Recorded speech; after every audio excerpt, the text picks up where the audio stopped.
control bill. Like, I believe New York State has decided that if you want to own a gun, you must buy a $1 million dollar liability policy. No, wait, isn't this just a bill? It is currently up for debate. Okay, so it's just been proposed. It hasn't passed.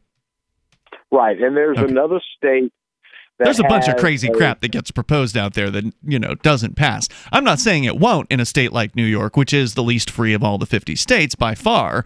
So, I mean, it is plausible that something like that could pass there. But it's hard to get all whipped up about, one of hundreds and hundreds, if not thousands, of bills that have been submitted. Some loony legislator put something in, and they're going to talk about it. There have been libertarian articles suggesting the idea of liability insurance for gun owners. That this would be the way that people could retain their gun rights, but at the same time be responsible for their actions. Certainly, one can do $1 million worth of damage with a gun, and when it comes to insurance, in many cases, libertarians differ on whether or not one should have to have car insurance and that sort of thing. Somebody may call it responsible, somebody may call it tyranny, and it gets difficult.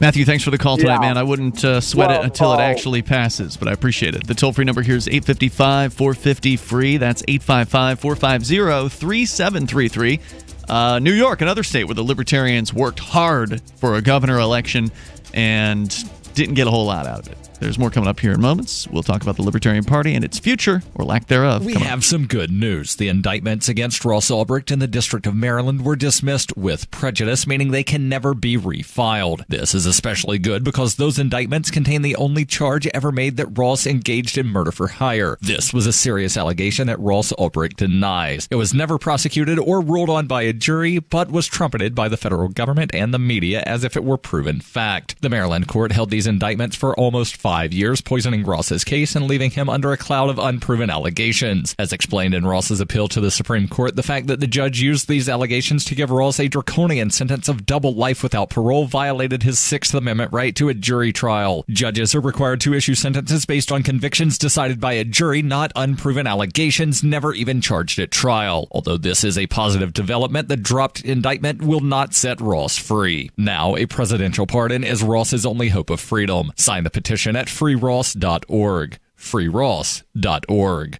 Bitcoin.com is delighted to announce their latest partnership with the gift card specialists at eGifter. With many of the world's leading brands on their roster, it is now easier than ever to get the gift cards of your favorite brands with Bitcoin Cash. To get started, just follow these simple steps. Visit giftcards.bitcoin.com, pick the gift card you want, follow the instructions on your screen, and make your payment using your Bitcoin Cash wallet. Sit tight and your gift card will be delivered to you as soon as it's ready. That's giftcards.bitcoin.com. When do you want to spot that burglar? When he's casing your home or after he's in? Ask John, whose Blink cameras alerted him of burglars trying to break in while his family was home. Or Shannon, whose Blink camera caught a package thief. Blink motion-activated cameras are wire-free, set up in minutes, and run on 2 AA batteries that last up to 2 years. Save up to a whopping 40% off all outdoor XT and add-on cameras through December 22nd while supplies last. Visit blinkprotect.com/holiday. blinkprotect.com/holiday. Free Talk Live. We've had people call this show in the past and posit that the declaration of a national emergency essentially opens up all of the loopholes that they can utilize that have been built into the Constitution. Because as Lysander Spooner would put it, the Constitution has either been powerless to prevent this big tyrannical government that we have today. Sure, a government far beyond the scope that our founders ever, even in the wildest dreams imagined. Or it has authorized the government that we have today. I can only assume that that's true. I mean, I used to be this. I can only assume that it's the Constitution that in fact authorizes all of this crap that I thought at one point was unconstitutional. And we are, as I stated, still under a level of martial law that was declared for the Civil War. Everything they're doing is legal, as far as I can tell. Free Talk Live, 7 nights a week from 7 to 10 Eastern, live on the Liberty Radio Network at LRN.FM. The LRN.FM social media channels have been revamped. We've eliminated Facebook and focused on other platforms like Twitter and Mastodon, the decentralized alternative to Twitter. On our accounts, you'll find posts from multiple LRN.FM show hosts together in one place. Follow us on Twitter at twitter.lrn.fm, or better yet, move to the decentralized Mastodon social media platform at toot.lrn.fm, toot.lrn.fm. I think you'll like it. Are you tired of your taxes funding endless occupations around the world? Antiwar.com is run by people who understand that wars abroad become wars at home, wars on our freedoms. Antiwar.com is dedicated to bringing you the latest in news, views, interviews, and reviews from the top movers and shakers in the anti-occupation movement. Antiwar.com has it all, from thorough foreign policy analysis to interviews with whistleblowers who used to run the military-industrial complex. Anti-war, pro-free market. That's antiwar.com. Now you can follow LRN.FM on the decentralized Mastodon social media platform at toot.lrn.fm, toot.lrn.fm.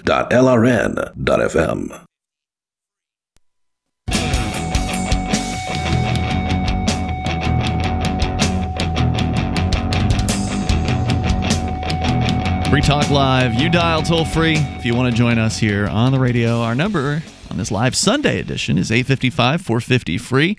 That's 855-450-3733. And we've got the Discord on-air call-in line rooms. You can join us there and get on the air with us and sound almost like you're here in the studio over at discord.lrn.fm. When do you want to spot that burglar? When he's casing your home or after he's in?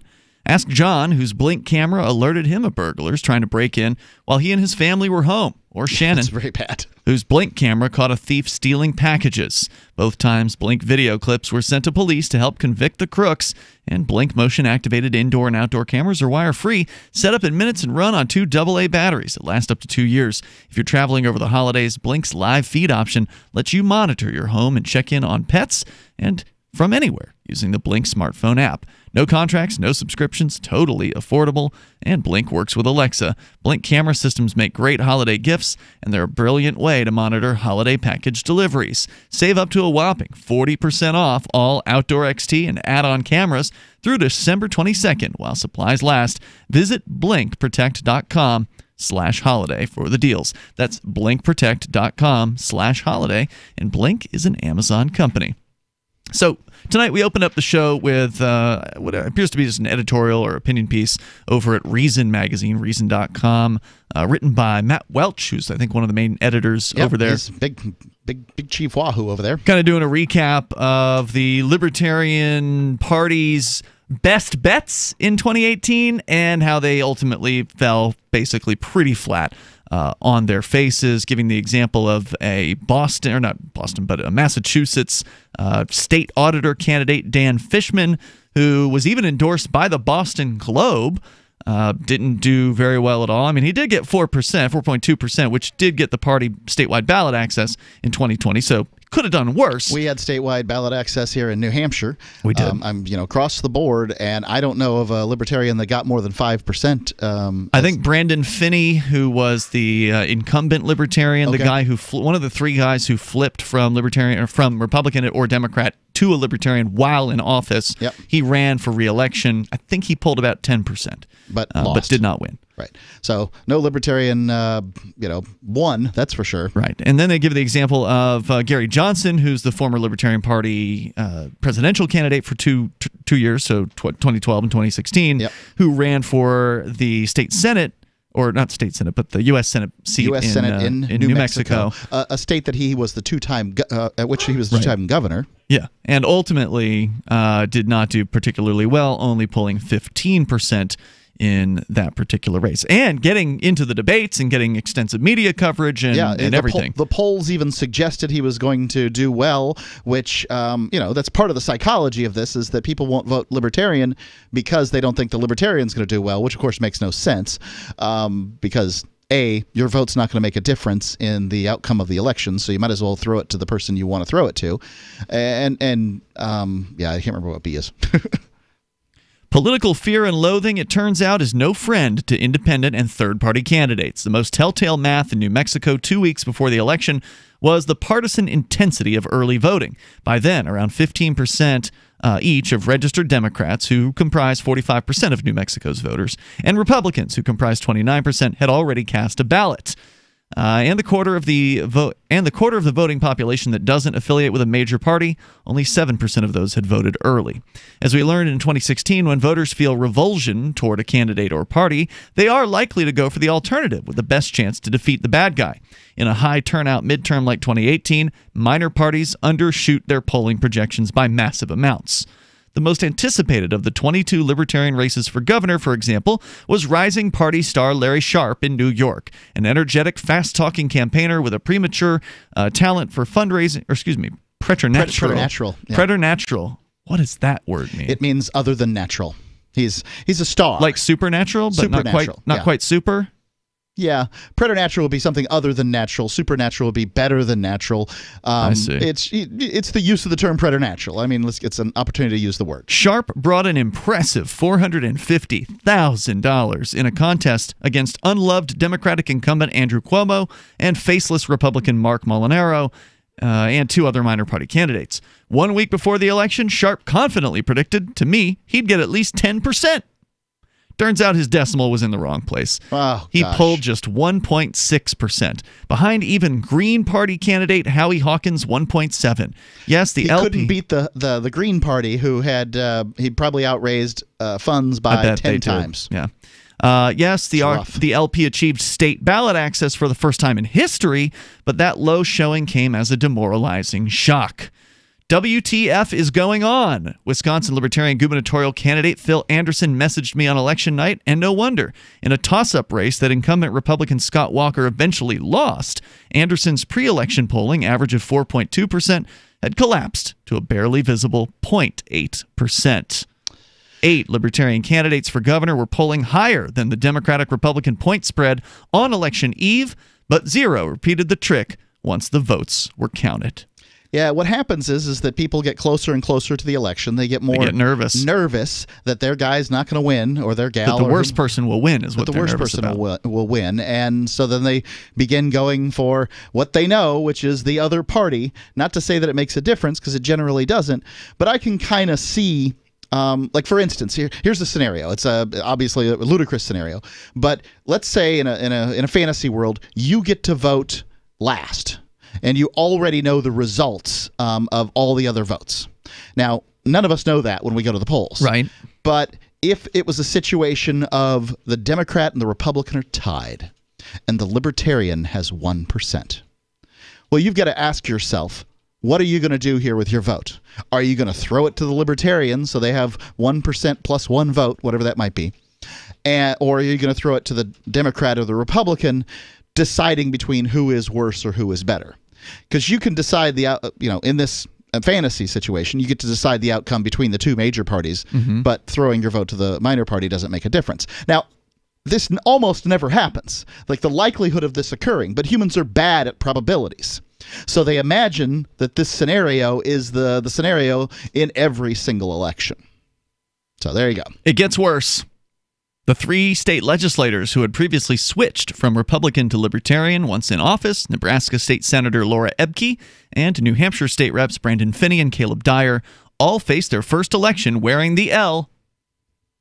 There was a third one in New Hampshire, but they didn't run again. That person moved out of his district during his tenure. Yeah. And all lost badly.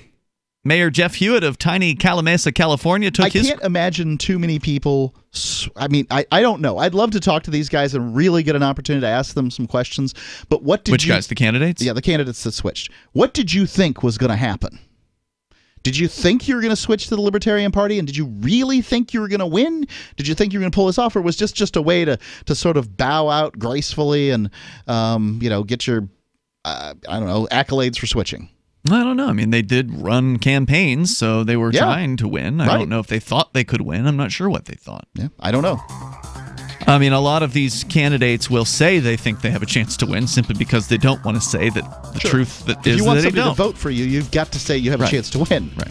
So more coming up here in moments. Our toll-free number is 855-450-FREE. That's 855-450-3733. I admitted that I wasn't expecting to win, but I still got 2% of the vote, which is your typical kind of libertarian vote percentage in my race.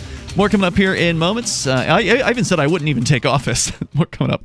Most of you know that heart disease is the #1 silent killer in the U.S. What if I told you for just $54.95 a month you could fight against heart disease naturally? At Heart and Body Extract, we've been helping thousands of people get back to a healthier heart. Don't just take my word for it. Check out all of the success stories at hbextract.com, or to order, call 866-295-5305. That's 866-295-5305. hbextract.com. Don't risk it when you can take charge of it. We know you've had Dragon's Breath in the morning, but you've got to experience Dragon's Breath at night. Wolf Hill Ammo's Dragon's Breath, an incendiary shotgun round in 12 gauge, 20 gauge, and a 410 with an amazing muzzle flash and a fireball that launches up to 125 yards. Pure fun to shoot. At Wolf Hill Ammo, we love shotguns and offer the best specialty shotgun ammo on the market. Visit wolfhillammo.com to see our large selection of specialty shotgun ammo at great prices with flat rate shipping. wolfhillammo.com.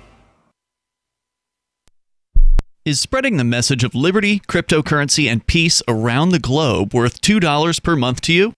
As you may already know, in addition to our internet feed, LRN.FM broadcasts on free-to-air satellite across North and Central America, as well as Sub-Saharan Africa. And we've been available on satellite for free 24/7 since 2010. The LRN.FM free-to-air satellite signal is reaching some of the most oppressive regimes in the world, and there's no doubt our ideas are making an impact. You can learn more about the channel's impact by watching the 3-minute video at fund.lrn.fm. If you'd like to help free minds globally with our ideas of liberty, cryptocurrency, and peace, you can donate as little as $2 per month via fund.lrn.fm. You can help us continue and expand our satellite broadcast to multiple continents. Visit fund.lrn.fm today, and thank you for your help. Don't forget to share the link on social media. That's fund.lrn.fm. There are basically two types of advertising: direct response and branding. Radio's great for direct response with its low cost to listener ratio, but audio can't be beat for branding, which is a longer term endeavor. You want to be the first thing that someone thinks of when they think about your product or service. If you have a local business that you want kept top of mind in your community, call the station. If you need national reach, Free Talk Live's got around 200 radio stations, millions of monthly listening sessions, can suit all budgets, and if we don't think we're right for you, we'll tell you. Email me, mark@freetalklive.com.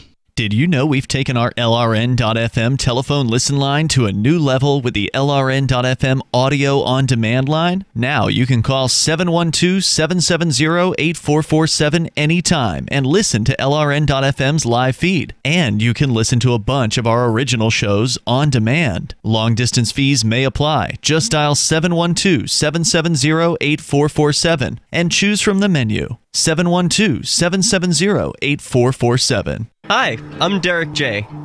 To me, an activist's calling is to actively work to advance a cause. The cause for which I work is personal freedom. I believe my life is best when I engage in voluntary interactions and self-government. I reject the idea that anyone else has a higher claim to my life or my body than I do. I see people who call themselves the government as a threat to my personal freedom. I realize you may feel differently, but my relationship with the people who call themselves the government is completely involuntary. If Starbucks used some of its money to drop bombs, I wouldn't shop there. So why would I support the American empire? The empire does not require my consent. Derek J's Victimless Crime Spree. Watch it for free and order the Director's Cut DVD at victimlesscrimespree.com. That's victimlesscrimespree.com.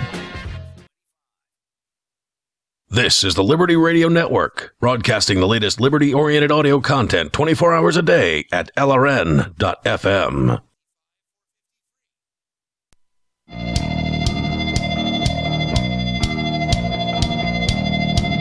It's Free Talk Live, and we're doing a live Sunday edition of the show. As always, you can join us here. Our toll-free number is 855-450-FREE. That's 855-450-3733. Mark, tell me about your favorite part of Bitcoin.com. What do you like over at Bitcoin.com? Personally, I like the videos. So if you go to their YouTube channel? Yeah, they got a YouTube channel, and Roger Ver does a weekly sort of news roundup of all things crypto, mostly all things Bitcoin and Bitcoin Cash oriented. But I think that, to me, I like that kind of delivery. Mm-hmm. And it's, upbeat, gives me all the good news of the crypto world. I can find the bad news. Thanks. Yeah, sure. I don't it's all over the mainstream media. Yeah. But I'm looking for the good news, and to some extent, I mean, I don't want to get a skewed picture, but the bad news will give you a skewed picture too. So I like that, and to see all the different innovations, all the things they're working on. And so, YouTube.com, YouTube.com, look for Bitcoin.com. So we're talking about a critical piece, I would say, over at Reason.com regarding the Libertarian Party and how difficult it can be even when the Libertarian Party gets all the things they wanted. Right, so every Libertarian candidate wants to get into the debates. Yep. They want to get the media attention. They want to have people talking about their campaign. They want to be known. They want to have people be aware of the fact that they exist, so they can actually, consider the Libertarian viewpoint and maybe actually vote for it. Unfortunately, the article here is just going through a laundry list of candidates who showed promise, but ultimately fell flat, basically on their face. I mean, yeah, a couple of them did get the Libertarian Party, say, in New York, even though their candidate did very poorly compared to the amount of money that he raised. They did manage to qualify for ballot access, which, of course, when those sorts of things happen, it buoys the entire party. They get very excited. The Libertarians that might have said, well, I'm willing to move to New Hampshire. Oh, wait, nope, we got ballot access. I'm just going to stick it out here in New York and keep banging my head against the wall, because now that we have ballot access, we can bang more heads against the wall in more races. I don't know that, I don't know the Libertarian Party is the solution to, political things out there. It just doesn't seem like it's going to make a difference. Ultimately, every once in a while, some independent somewhere will get elected. Sometimes Libertarians can get on, school boards and town, meetings and things like that where they don't have parties. There's something that'll slip through, as it were, since there's no party on the ballot. But that pervasive thinking that people have, which is, well, Mama and Daddy were Republicans or Democrats, whatever they might be, and it's just hard to beat that. And I don't know how you do it. It's not the way to. At this point, I don't know if it's possible. There's never been a viable third party. Not in this country, at least. Not in this country. So in other countries where there's a parliamentary system, all kinds of that, but many choices. But we don't have a parliamentary system, and so I mean, at one point there was the Federalists and like the Whigs and stuff like that, but there were still two parties. Once the Democratic Republicans came on the scene, they were a major party. Then another party just basically implodes. At the same time, the Democratic Republicans split, and that was it. By the way, it was Andrew Jackson was the first Democrat elected. So, Mayor Jeff Hewitt, this back to Reason.com, a few more thoughts from them. Jeff Hewitt of tiny Calamasa, California, took his crusade against the Golden State's overweening and unsustainable public sector pension system to the campaign for a much larger seat on the Riverside County Board of Supervisors, and was an agonizing 360 votes short as of press time. Insurgent Wyoming State House candidate Bethany Baldus came so close to unseating incumbent Republican Majority Leader David Miller that she was erroneously reported as the winner on election night, only to eventually lose by 53 votes. For those not keen on third-party politics, the above list of disappointments may elicit a shrug, but there were concrete policy plans tethered to these losing libertarians. Ebke, that was the state senator from Nebraska, who was in office as a libertarian after she'd changed from Republican while in office, authored what has become the model occupational licensing reform bill in America. Hewitt weaned his city off the state and county fire department bureaucracies and all the unfunded mandates and pensions they require. Finney helped make it legal for visiting bands to drink on stage in New Hampshire. When allowed to, these candidates inject sorely needed libertarian policy and philosophy into our moribund status debates. While Republicans Rand Paul and Mike Lee are still in the Senate and Representatives Justin Amash and Thomas Massie retain their House seats handily, elected libertarianism has rarely looked so defeated.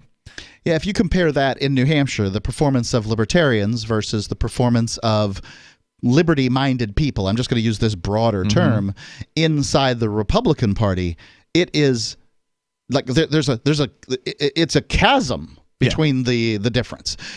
And libertarians can't get elected to save their lives. They can flip, and I think that was a real victory for the libertarians. But at a victory, what cost? What meaning? Because presumably the libertarians who had been Republicans who'd flipped to libertarian while in office probably would have gotten reelected had they stayed as Republicans. One would presume that the incumbent, had the incumbent stayed in what particular party they were in, would have But won they again. were so upset with the internal party politics. It sucks. That, you can't blame somebody for not wanting to deal with being whatever pressured or targeted or whatever it was that they were having to deal with as Republicans. I get that, but to some extent, that's just what's going on in your head.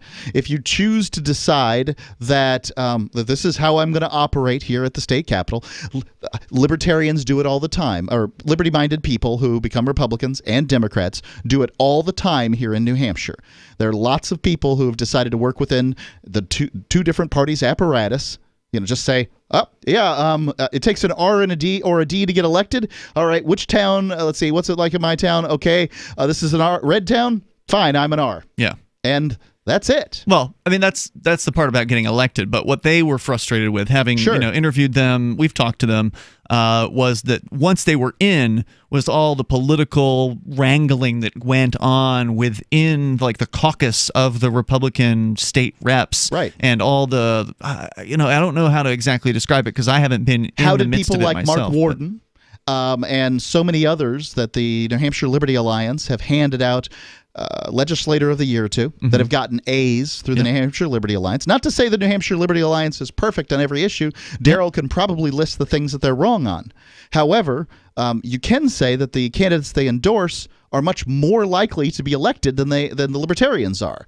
So, I'll take the 90%er candidate over the 100%er candidate if the 90%er is going to win. All I'm saying is, Mark, whatever pressures they were dealing with within the party were too much for them, and they decided they would rather not deal with it, and they wanted to do their own thing, and that's why they left, ultimately. Because I think that if they they're not dealing with the pressure now. That's true. A little bit more here from Reason. Libertarians are accustomed to being outnumbered and excel at playing long game strategies, often far outside of the cyclical sugar highs of electoral politics.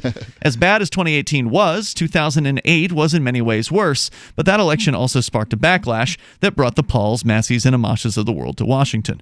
As disappointing as November 2018 felt for the LP, the party did emerge in a stronger position for 2020, when it will be the only minor party with a spot on all 50 state ballots. American politics moves fast, so the next 2 years may yet feature more political libertarianism than we can currently fathom, as hard as that may be to believe after Election Day. That's the story. So that's one thing that one can say about a libertarian vote. A libertarian vote sends a warning to both parties, but I gotta say, it largely sends a warning to the Republican Party that, listen, you better pay attention.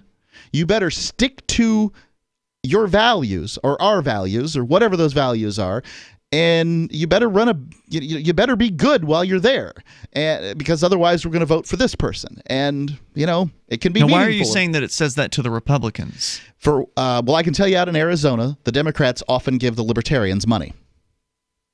What do you mean by that? Why? Why do they do that? Yeah. Because they believe that the Libertarian vote draws from the Republicans and not the Democrats. That's just their belief. The fact is, Libertarians draw votes from all over the place. You Democrats, say that, Republicans. But you don't do politics for a living. Those people that run Democratic campaigns do. Non-voters, no party affiliations. Those are where libertarian votes come from. But there's more coming up here at 855-450-FREE, 855-450-3733. Should the Libertarian Party give up? It's Free Talk Live. Hello, I'm Mike Lindell, the inventor of MyPillow, and like all of you out there, I had problems sleeping. Pillows would go flat, I would flip-flop all night long, I would wake up with a sore neck, maybe a headache, or feel like I needed a nap even though I slept 8 hours. When I invented MyPillow, I wanted it to where you can move the patented fill to give you the exact support you need as an individual, regardless of sleep position. MyPillow will get you into that deep sleep faster, and you will stay there longer. It's not about how much time we spend in bed, it's about how much of that quality sleep we get. I do all of my own manufacturing right here in the United States. I have a 10-year warranty. You can wash and dry MyPillow, and I give you a 60-day money-back guarantee, so you have nothing to lose. And here's Mike's best offer ever. MyPillow is now offering 50% off their 4-pack special plus free shipping. Go to MyPillow.com or call 800-951-5617 and use promo code FTL. That's 50% off plus free shipping. Don't delay. Order now. Heart-related health problems affect millions of people each year. Maybe you're one of the many who suffer from issues related to angina pain, high blood pressure, congestive heart failure, unbalanced cholesterol, irregular heartbeat, or clogged arteries. There is a solution that doesn't involve expensive prescription drugs that only mask the problem and leave you with horrible side effects. If you are ready to live your life free of sickness, pain, and fear, live your life with increased vitality, energy, and youthfulness, and experience your body healing itself, then you're ready for Heart and Body Extract from Healthy Hearts Club. Here is what one satisfied customer had to say about Heart and Body Extract regarding his angina pain. I haven't had an angina pain since I've been on it. The Heart Body Extract is just so great. I thank God that I was led to this product that's doing so much for me and that can do so much for other people. Call to order your 2-month supply of Heart and Body Extract today. Call 1-866-295-5305 or go to hbextract.com. On Free Talk Live, we're bringing people to the ideas of liberty every day. From wrestling superstars like Glenn Jacobs. You guys really are having an impact, I believe. Like I said, a lot of where I am now is due to listening to Free Talk Live. You changed my mind on some very important issues years ago. To random people tuning in on the radio. I was kind of stuck in the left-right paradigm. I heard your show by chance on a Saturday night. From there, I went on, joined the Free State Project, and become an amplifier. So, I mean, that's really the reason why I amp is because I know that if it wasn't for you guys being on as many stations as you are, I never would have found the ideas of liberty. Your amp will directly change more lives by getting Free Talk Live in front of people looking for talk radio online and on the air. When you amp Free Talk Live, you get perks like access to the AMP-only Facebook group and AMP podcast. Visit amp.freetalklive.com. If you want to know the latest about Free Talk Live before we go on the air, all you need to decide is how you want it delivered. It's your choice. Visit news.freetalklive.com. You can get emailed announcements and participate in contests via our email updates list. Plus, we have a Twitter account that you can follow and a Facebook page where you can become a fan. So visit news.freetalklive.com to get news about Free Talk Live as soon as it's announced and the way you want it delivered at news.freetalklive.com. That's news.freetalklive.com. This Your Family Today tip is brought to you by Stouffer's, helping bring your family together with wholesome dinner options, even on the busiest of nights. Find dinner table ideas to bring your family together at letsfixdinner.com. To get kids involved in dinnertime conversation, ask specific questions, not broad ones. Instead of what happened today at school, try what was the best thing that happened today. The more specific you are, the more they'll have to say. For more tips like these, visit us at parenthood.com/yourfamilytoday. You can sign up to receive the latest about the Liberty Radio Network via our email updates at updates.lrn.fm. That's updates.lrn.fm.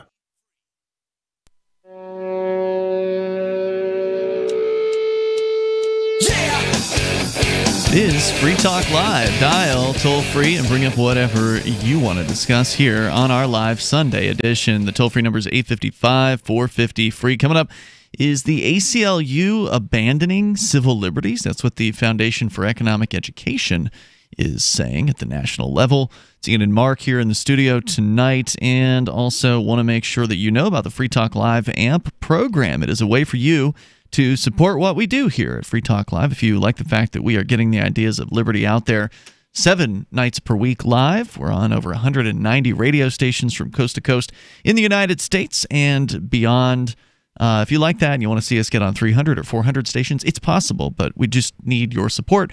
It helps us a lot getting on new stations. That's why we have the AMP program. AMP stands for Advertise, Market, and Promote.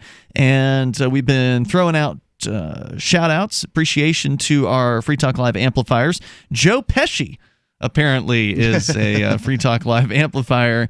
He is a gold amplifier, which means that he's given $10 per month. Now, we only ask for $5, but he's doing 10, and we appreciate that over at amp.freetalklive.com. And you get some perks, of course, for your donation. You get access. You get to be one of the few that are Confederates here of Joe Pesci. Yeah, apparently. Who knew? So does he still do movies anymore, Joe Pesci? He does if he gets enough money. I imagine so.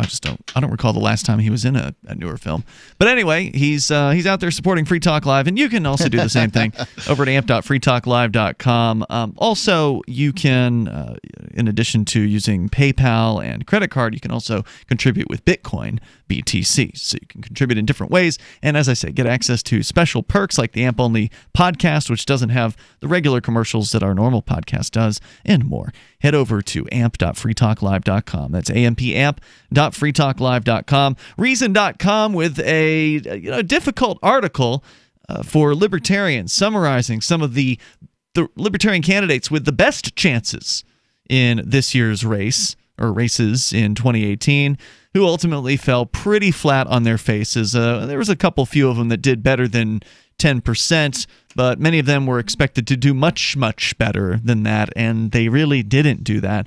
And so, it does beg the question here. I mean, I think the headline on the story asks a question that they didn't really get into in the story. The story just ended up being kind of a summary of the libertarian failures in 2018. But the headline here, the Libertarian Party future perennially out of reach. And Mark, you touched on a reason why. This is a big deal for Reason, is that they have to, some percentage of Reason's supporters, the people that give money to Reason and buy their magazine and, they're a not-for-profit organization. Their supporters out there are Libertarian Party members. So this is brave, and one can forgive them for not going all the way, like not going for the jugular on this one. And I don't want to go for the jugular either, but I made the decision some time ago, if the Republican Party was good enough for Ron Paul, who ran for president as a libertarian in 1988, switched parties and proceeded to become, I think, a 12-term? It was a lot of terms. Yeah, it was a lot of terms, representative in Texas. He did, yeah. Look, do you want to win, or do you want to push the party? You can push the party, but at this point, winning is unlikely. Are you going to do? For whom will you do more good? Will you do more good as a party pressuring the Republican Party and perhaps the Democrat Party, to stay on the straight and narrow? Maybe. That's certainly a possibility. I mean, arguably they've done nothing to straighten out the Republican Party in any way, shape, or form. We don't have when the Ron science. Paul Republicans were trying to get Ron Paul, a fair shake from the Republican Party, they had their microphones turned off. These were the state conventions and caucuses and things like that in 2008 and 2012.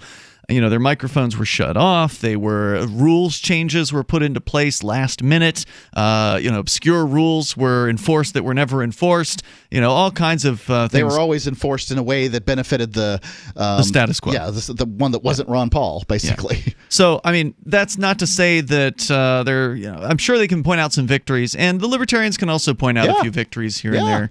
As well. And I'm not saying that the Libertarians are wasting their time. I think it is valuable to have a principled Libertarian. If you can have a principled Libertarian in a race, I think there's a value to that, because then you've got somebody talking about liberty. You've got somebody talking about the non-aggression principle. Unfortunately, many libertarian candidates leave a lot to be desired in that area, and they're not promoting the principles of liberty. They're just trying to water down the principles and sound more like a Republican or a Democrat. And I think that ultimately, if those are the kind of libertarian candidates you have, they're better off not being there at all. I would prefer to have a choice. So I'm likely to vote for the Libertarian in, say, the presidential race. It's unlikely like highly unlikely that me or anybody who's listening to me will ever cast a vote in a presidential election that will make a difference. Not that it won't count, but it just won't matter. Mm-hmm. If the totals are 1 million to 900,000, your one vote will count. It just won't matter because you don't have 100,000 votes. You only have one. So I mean, when it comes to those options, I'd like to have at least a more libertarian option. I voted for Gary Johnson in the recent presidential election because the Libertarians were on the ballot in the vast majority of states. He had an opportunity to win, and he was a better choice, to my mind, less distasteful than Trump and Clinton. I'll give you that much. So I went right ahead and voted for him, and I'm happy that I did. And I'm a Republican who has held Republican office before. Mm-hmm. So. Well, so my point here is I don't know what the best solution is, but I do have to say that at least here in New Hampshire, where the Republican and Democrat parties, especially here in Cheshire County, they tend to be dominated by elderly people. Yeah, sure. I was at the Republican Party meeting. They have like an organizational meeting this month, this weekend. I went to that for the first time ever, and probably 90 to 95% of the attendees were over the age of 60. Yeah. Very, very few. In fact, I was talking with a couple of the younger guys there, and we were talking about the fact that nobody was there who was younger, and they claim the same thing's true with the Democratic Party in the area as well. So I do have to wonder if the Libertarians who have been infiltrating the Republicans and Democrats, they haven't had. I think they might have had the right idea. It almost seems like that is more politically viable. I mean, as a libertarian, you're going to have a tough time anywhere, simply because your ideas seem so different. That the idea of non-aggression is pretty much antithetical to the whole idea of the state on its own. You've got a tough road to hoe just getting those ideas out there. But maybe it would be easier to do that from within the old party structure, especially where those old party structures are weak by lack of participation and elderly participants. That's not to say that there won't be new elderly participants as the current crop of boomers becomes elderly and finds more free time to get involved in said Republican or Democratic parties. But that said, there's something also to be said for younger people getting involved at a sort of an earlier phase and getting into positions of influence within the party over time. There's an activist here who was named Activist of the Year by the New Hampshire Liberty Alliance. His name's Keith Carlson, and he got in probably in his 20s, began participating in Republican politics in the state of New Hampshire, and he is, last I checked, I don't get to talk to him even every year. I don't get to talk to him that often, but he, he's a big wig. What he says matters to the Republican Party because he's given so much. Really, they don't want to lose it. Now you walk in and you're all opinions and no support. And by support I mean time or money. Yeah, because that's what they want. Well, there's no way I'm going to give time to promote Republican candidates. I hear you. That they're not principled. They're not libertarians. They're not going to get my support. He's more flexible on that than you are, no doubt. Yeah. Well, that's why I say if you had enough people to get involved, and this is why I think that the sort of the infiltration of the major parties, the Democrats and the Republicans, is a viable strategy in New Hampshire. Because we've got people here. We've got a large contingent of libertarians who's been moving here as part of the New Hampshire freedom migration. You could still surreptitiously, move in. You just always talk the Republican talk, but vote the libertarian vote when you get in, and I think that you do better. You can't compromise yourself and say something that sounds too Republican, right? Like you're pro-liberty every issue, every time, and those are the words that are going to come out of your mouth. And thank God you make a great talk show host when you do that. But there are people out there that say Republican things and vote libertarian ways. And those people can certainly move through the Republican Party. I can't speak to the Democratic Party. I don't know that much about it. We definitely need people infiltrating the Democratic Party as well. And I think that's... We'll see how it goes. I mean, I'll certainly report back to you guys here on the air as far as how this process has been going for me and what my experience has been as somebody who is not going to compromise while also trying to be in part of one of these major parties. There's more coming up here. Hour number 2 is next. It's Free Talk Live.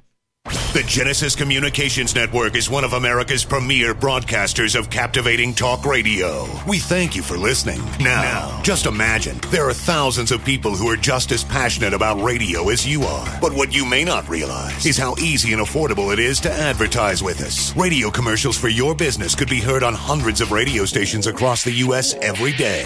We can help you by creating an effective radio advertising campaign for your company. From script writing to producing your commercial, just like the one you're listening to right now. No other network provides the level of customer service we do. When it comes to radio advertising, we are your one-stop shop. And no matter how big or small your business is, we can help. Email us at advertise@gcnlive.com, and an experienced advertising executive will help you take the first step towards driving more customers to your business or website. Advertise@gcnlive.com. Easy, affordable, effective.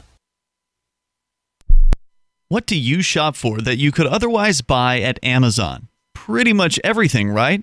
Amazon has competitive pricing and they deliver, and that's a big plus. If you could plan ahead in your shopping, would you be interested in saving up to 33%? There's a catch. You have to do your shopping in Bitcoin. But imagine those savings. It's like a huge raise. All you have to do is go to saveitpurse.com. We've saved thousands, and you can too. Plan ahead and save. Saveitpurse.com. Some of you asked, and now we've delivered. LRN.FM's live Keene, New Hampshire studio shows are now streamed in HD on Twitch. Visit our channel at twitch.lrn.fm and give it a follow. If you have Amazon Prime, you get one free subscription on Twitch. If you use it on our channel, Twitch will give LRN.FM a monthly piece of your Prime subscription cost. So please watch, follow, share, and subscribe to twitch.lrn.fm. That's twitch.lrn.fm. You're listening to the live edition of Free Talk Live. Hour number 2 is next, after the news, here on the Liberty Radio Network at LRN.FM. From Keene in the Shire, the Liberty Media capital of the world, this is Daryl W. Perry, host of FPP Radio News for the weekend of December 7th through the 9th, 2018. Silver is trading at $14.48 per ounce. Gold is valued at $1,240 per ounce. Zen is trading at $5, and the average price of Bitcoin is $3,408. Antiwar.com reports Yemen's high-profile peace talks in Sweden are set to open, but already look to be on the brink of collapse, with both sides lashing out at one another and Houthi officials openly questioning whether the talks are even serious and worth pursuing. The big stumbling block is that, having finally gotten both sides to the table to discuss a settlement of the multi-year war, the pro-Saudi Hadi government reiterated the same demands they had at the start of the war, insisting that the Houthis unconditionally disarm and cede the city of Hodeidah to them. The Houthis are being a bit more modest in their goals, focusing on trying to get the Sana'a International Airport reopened to civilian traffic. They'd also like Hodeidah to remain open to aid, though that's a matter the UN is already pushing hard for without them. Though every side went into these talks expressing support for a peace process that would end the war, the Hadi government has continued to make it clear their demands are an unconditional victory, and as ever, that is putting a roadblock in front of serious efforts to start making a permanent deal. In 1999, Daryl W. Perry began a search for traditional values, which led him down a path to the ideas of liberty. He tells the story in A Rebel's Journey, My Path to Liberty. Of the book, Dr. Brian Sovereign says, "Sometimes it's funny, and sometimes I think it's crazy, but it's always authentic." Find A Rebel's Journey, My Path to Liberty by Daryl W. Perry on Facebook, read reviews on Amazon, ask for A Rebel's Journey wherever books are sold, or visit arebelsjourney.com. UPI reports dozens of college campuses suddenly closed without notice this week after parent company Education Corporation of America lost its accreditation and funding. The closing affects 75 campuses across the country, including Brightwood College, Brightwood Career Institute, Ecotech Institute, Gulf Academy of America, and Virginia College. The ECA announced that operations would be discontinued in December of 2018. Information about transferring, getting a transcript, and other general questions will be posted to the site around December 17th. The colleges serve serve at least 20,000 students, making it one of the largest for-profit colleges in the country. Enrollment has been declining for years, forcing the troubled chain to close one-third of its campuses and pursue a financial overhaul in the courts. But creditors would not relent as ECA fell behind on payments. On Tuesday, the Accrediting Council for Independent Colleges and Schools suspended the college's accreditation, meaning it can no longer operate. Diane Worthington, a spokeswoman for the company, said in a written statement, "After many years of training students for new careers, it is with a heavy heart that today we announce that Education Corporation of America is closing all of its career colleges, effective with the completion of the current module or term for most students." Alexis Garula, a student in the dental program at Brightwood College, said they don't really have any answers for us. We can take our final test and get credit for this last course. Zencash has changed their name to Horizon to better represent their transition from a cryptocurrency to a pioneering platform that protects consumer data. They're working towards the day when anyone will be able to build privacy-based applications on the Horizon platform. The unique spelling of Horizon is a nod to their heritage and recognizes that they remain committed to the vision that their project was built upon. Learn more at horizon.global and join the Horizon community. HORIZEN.global. Reuters reports Republicans and Democrats in the U.S. Senate scrambled on Thursday to save an effort to overhaul America's prison policies and criminal sentencing standards, seen as a bipartisan win just weeks ago, but now up against a major obstacle. Republican Senate Majority Leader Mitch McConnell, who controls the chamber's agenda, has not brought up the legislation for a vote, even though it is backed by President Donald Trump and perhaps as many as 70 senators, depending on how you're counting. High political stakes ride on the outcome, which some lawmakers see as a test of Congress's ability to pass any kind of bipartisan policy reform, even with White House support. With the Democrats taking over the House of Representatives in January and Republicans keeping their grip on the Senate, bipartisanship will be needed to get much done in 2019 and 2020, even if hyperpartisanship has been the norm in recent years. Entitled the First Step Act, the bill would make it easier for some deserving inmates to be released from prison into halfway houses or home confinement, create programs to reduce recidivism, and prevent first-time nonviolent offenders from facing harsh mandatory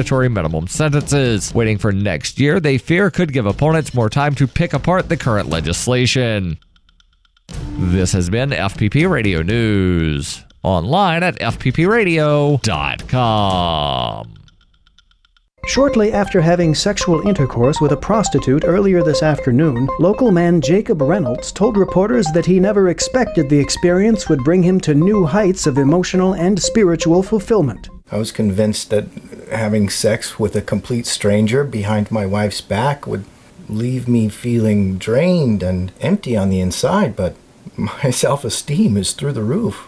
Reynolds, who said he paid $150 for a 30-minute block of time, said that his moderate expectations for the encounter were instantly surpassed by what turned out to be a deeply personal sexual communion that transported him to a new plane of emotional intimacy. I've never felt a stronger sense of spiritual connection. When our bodies met, there was an immediate sense of familiarity and comfort that just washed over me. I think it was the most meaningful experience of my life. This is the Onion News Network.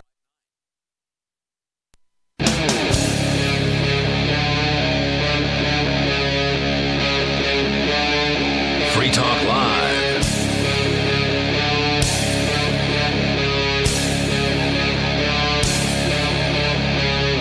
It's Free Talk Live. You bring up whatever you want here and take control of the airwaves.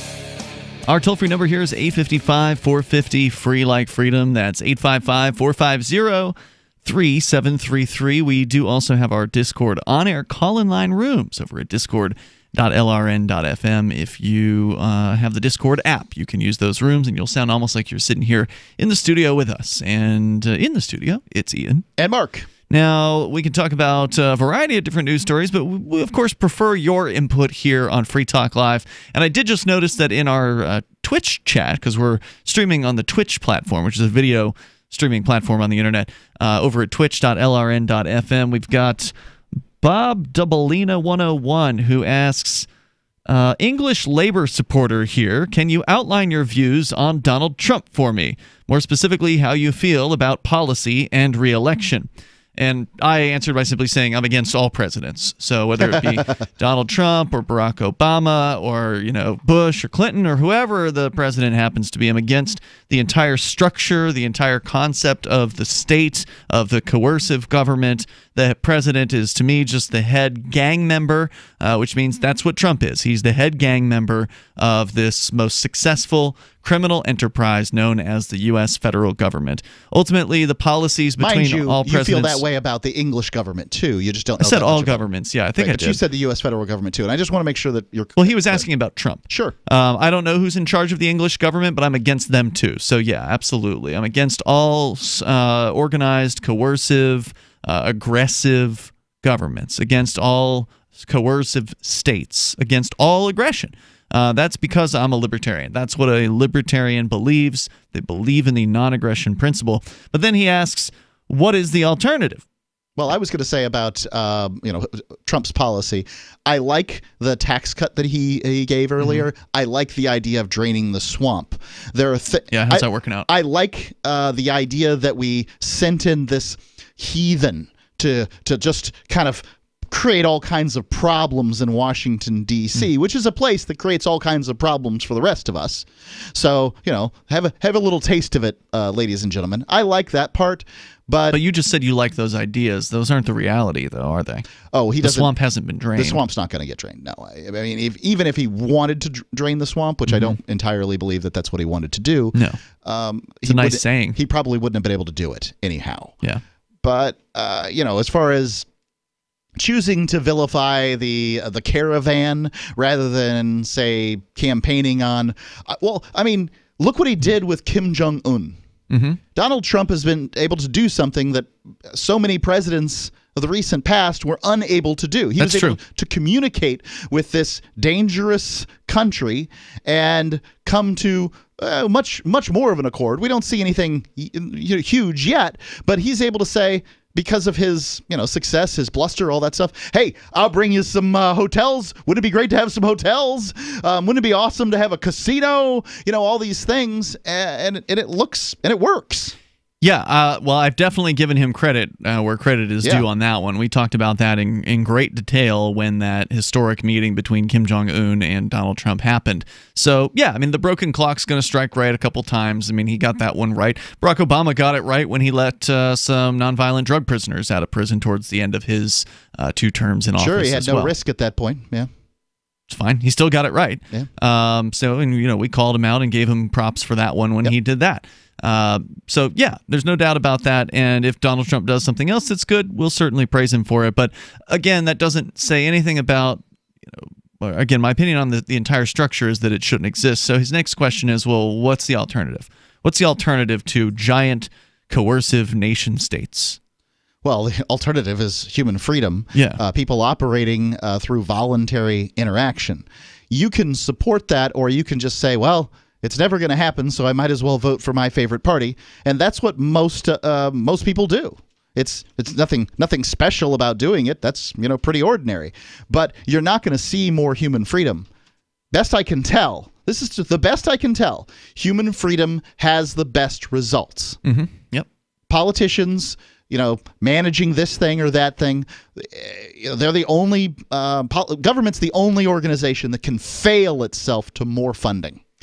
As long as people still have the desire to control their neighbors, we'll never have human freedom because, well, as long as people inside themselves don't believe there should be freedom, they want freedom for themselves, but they don't really want it for the weirdo living down the street or the angry old man who, always yells at the kids in his yard or whatever it is, whoever it is they don't think should have freedom.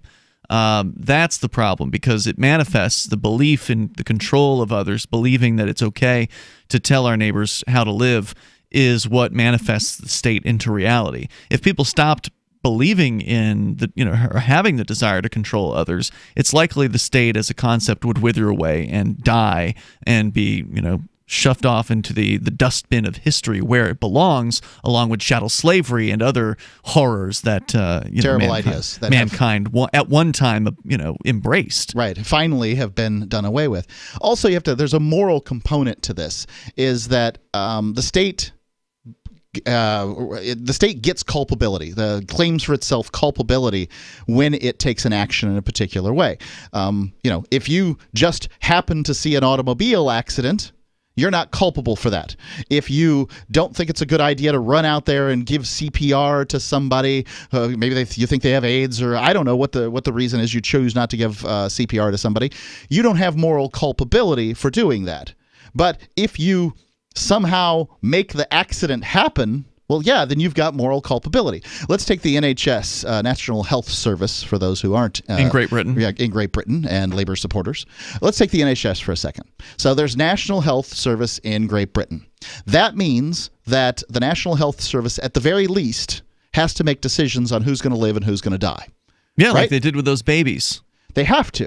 Mm-hmm. And they do it all the time with old people. Well, we're going to allocate this many resources to saving this old person. Those don't get as many headlines when they do that. Right. But they do it. But it happens every single day. The National Health Service has to make decisions on who lives and who dies. If in the United States, where we don't have the same sort of organization, there's less culpability. Now, maybe Medicare makes those decisions. I don't know if they do or not, but if you just don't have the money to pay a doctor for a particular, service, maybe it's $1 million. Well, that means you didn't save up enough money to get that. But if the NHS says, well, we don't have $1 million to allocate to this operation, it's not worth doing that. Well, then they claim for themselves culpability, whereas it's not my fault if somebody doesn't have $100,000 or $1 million to do a particular procedure. Mostly the hospitals will do them anyway, but that's what I'm just talking about, is the culpability. Once you put this overarching monopoly in charge, that's when moral culpability is claimed. So the idea for an alternative would be, like you said, Mark, human freedom to allow people to make choices for themselves, to face whatever consequences befall them of making those choices, and not use coercive force against our neighbors to get them to do things. If you've got a good idea, like, let's say, roads, or plowing the roads, or fire protection, or whatever service it is that government provides that people tend to think is a good service, even though the government tends to do it at a poor manner with expensive budgets and unnecessary waste and all that. Those services that people value would exist in the absence of the coercive state, because, well, at least where we live, people need to get to work. They need to go shopping, so therefore the roads need to get cleared. Somebody in the marketplace is going to come up with a way to accomplish that task. Even if it's the government agency that we know today operating independently, just sort of no longer being government and being an agency that, or a corporation or whatever business that just operates and takes money from people by voluntary means, whether that be through having a contract with homeowners or neighborhoods or neighborhood associations, or it means taking donations or something like that. I don't know exactly how the structure would work out. Could be advertising printed right on the road. We have no idea. Yeah, who knows what innovations would also come up as far as funding. And of course, they probably wouldn't have too many bridges to nowhere, and roads running out, finely paved roads running out way into the hinterland. All right, there's more coming up here. Our number, 855-450-FREE. That's 855-450-3733. You can take control of the airwaves here. This is Free Talk Live. When do you want to spot that burglar? When he's casing your home, or after he's already in? Ask John, whose Blink camera alerted him of burglars trying to break in while his family was home. Or Shannon, whose Blink camera caught a package thief. Blink motion-activated cameras are wire-free, set up in minutes, and run on 2 AA batteries that last up to 2 years. Save a whopping 40% off all Outdoor XT and add-on cameras through December 22nd while supplies last. Visit blinkprotect.com/holiday. blinkprotect.com/holiday. Bitcoin.com is delighted to announce their latest partnership with the gift card specialists at eGifter. With many of the world's leading brands on their roster, it is now easier than ever to get the gift cards of your favorite brands with Bitcoin Cash.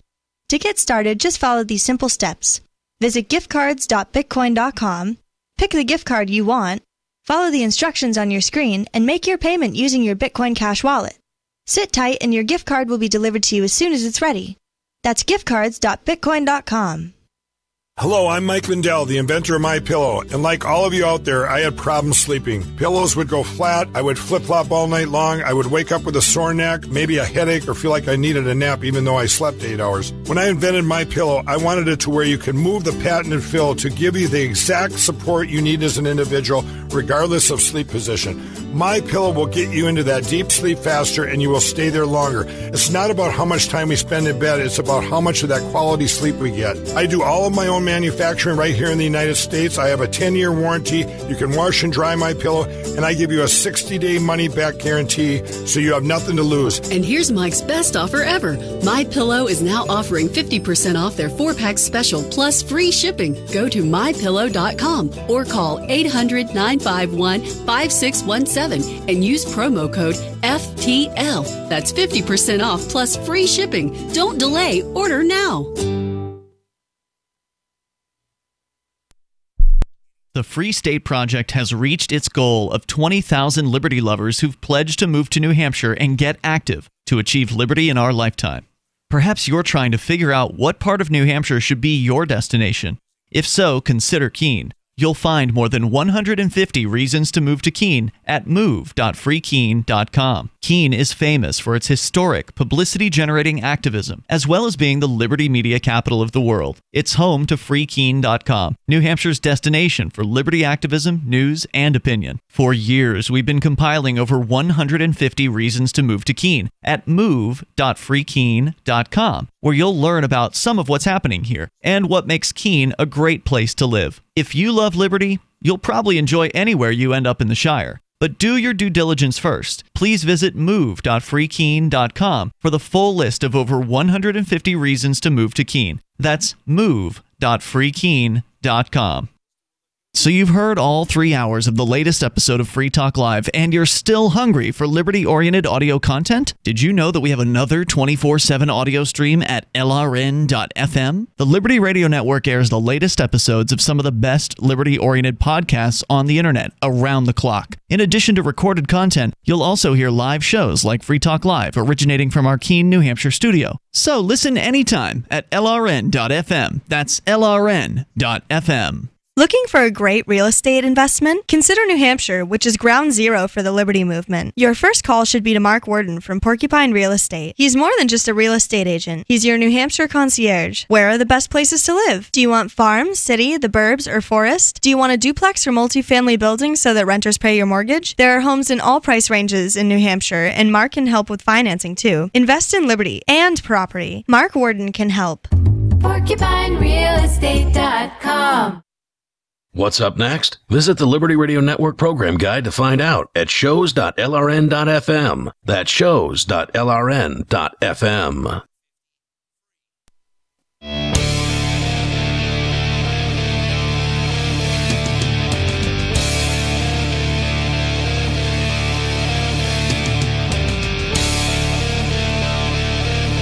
It's Free Talk Live. Dial in toll free to join us here on the radio. Take control of the airwaves at 855-450-FREE. That's 855-450-3733. Send out an email to our email list, which you can sign up for over at freetalklive.com, announcing that Anarchapulco, of course, is coming up. And Mark, you're going to be heading up the Cryptopulco stage. Yeah, I'm seeing that. Because there's multiple stages at Anarchapulco this year, because they're moving into, well, basically they're taking over the entire resort. It was a huge chunk of the resort last time, but this time they've taken the entire beach resort that they had last year, and they're literally renting the whole place out. So they've got enough room for multiple stages. So instead of Cryptopulco, which is all about cryptocurrency, being just one day of the event as it was last year, it will run through the entire 4 days and be on its own stage. So you're going to have your hands full with that. Hopefully you'll be able to join us on the air and talk on the radio. Hopefully for some period of time. But we will be there, Free Talk Live broadcasting from the event. It will be my third year at Anarchapulco. Mark, it'll be, I think, your fourth. Sounds right. The event. You did the first year, missed the second one, and you've been ever since then.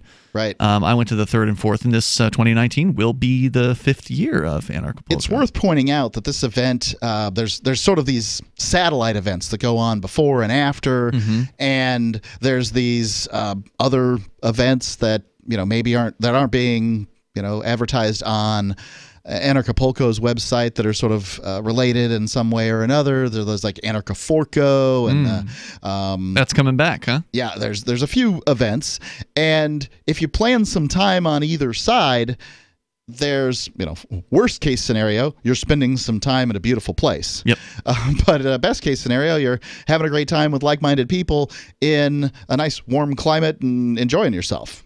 So I'd said they were going to be putting up more speakers because they only had a handful of them for a while on their site at anarchapulco.com, and now there are dozens of people on their speakers page.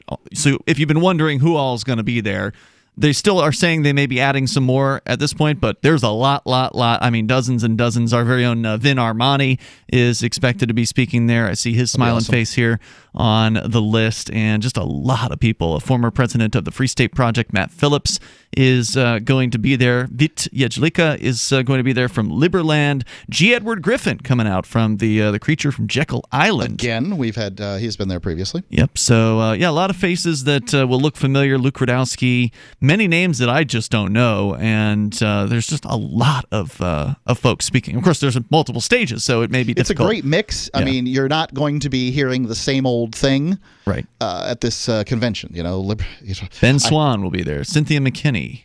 Right. I mean, Cynthia McKinney. More examples. You're not going to hear the same old thing. Okay. As a libertarian who goes to libertarian conventions, it can get a little dry because you hear people talking about the same stuff. Not so at Anarchapulco. David Icke is going to be there, and of course, and more evidence that it will not be the same old thing. Ron Paul is going to be the big speaker there, and so we'll look forward to seeing you at the Anarchapulco 2019. It's coming up, and coming up fast, February 14th through the 17th. We were just shopping around for tickets online, Mark. You can still get tickets for airline travel, at least from Boston Airport. There were still some of them that were less than $500, which that's not bad. That's round trip. Yeah, round trip.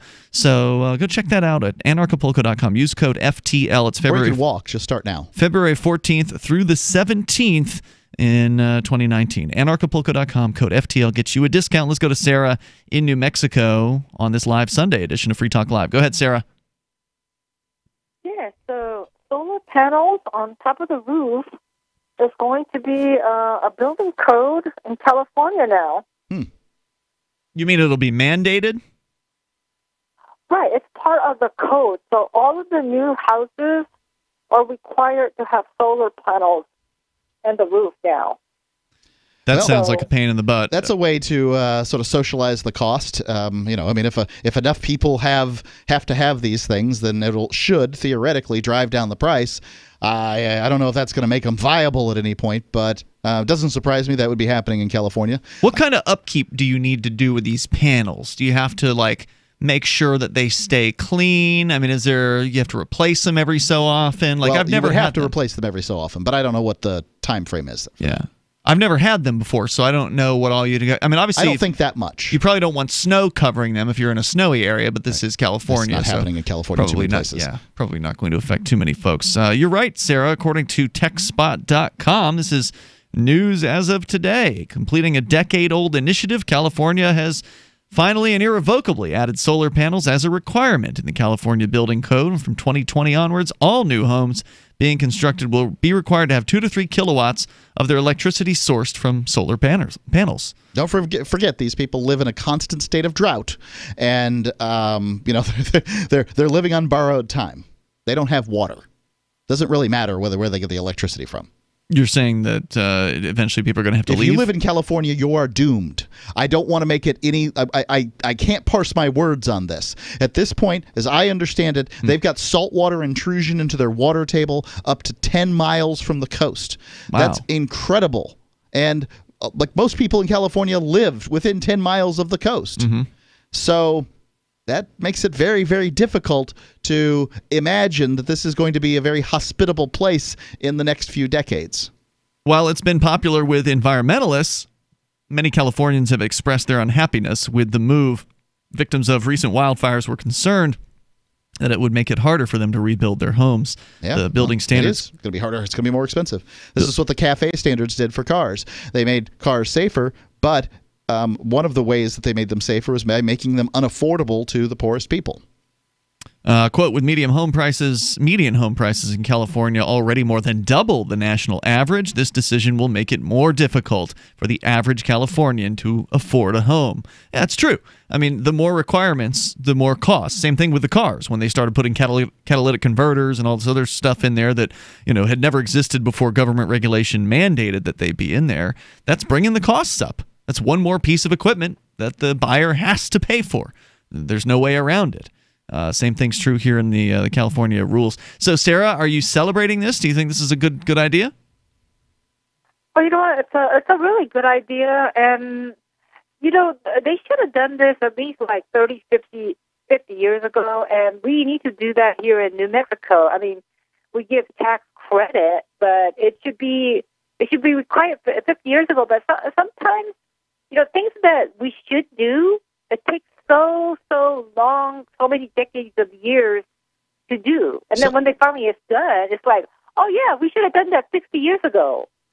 Back when solar panels were really expensive and really inefficient. That would have right? brought the price down, and innovation would have gone up. No doubt about that. Sarah, so do you believe generally in the ideas of anthropogenic climate change, global warming? I need a dictionary. Okay, global warming. Do you believe in global warming? I understand the climate change part of it. Okay. The global warming, I believe it's a polarity change. That's why we're having so much flame. What's solar panels going to do about that? The thing about it is that I do believe in fighting air pollution. I have no idea that if it has anything to do with global warming. Okay. I do not know about that. I think it's because of the polar. I was just wondering how a person could believe in global warming but not believe in the moon landing. So. Thank you, Sarah, for the call tonight. We got time for your calls and thoughts. Welcome here. How often do you have to change the batteries that the solar panels hook up to? Hunters, anglers, campers, and survivalists. Get back to nature. Expand your horizons with the highest quality, most versatile, unique slingshots and sling bows on the market at slingbow.com. Slingbow products are compact and models start from just $17.98. They're perfect for your bug-out bag or storing in your vehicle. Give yourself and your loved ones the excitement and tradition of Slingbow, a new frontier in archery and truly modern twist on this primitive survival tool. Feel the thrill only at slingbow.com. Want revenge on the common housefly? Well, after 10,000 years, someone has finally come up with a better way. The Bug Assault, a miniaturized shotgun, which utilizes ordinary table salt as ammunition. Non-toxic and no batteries required.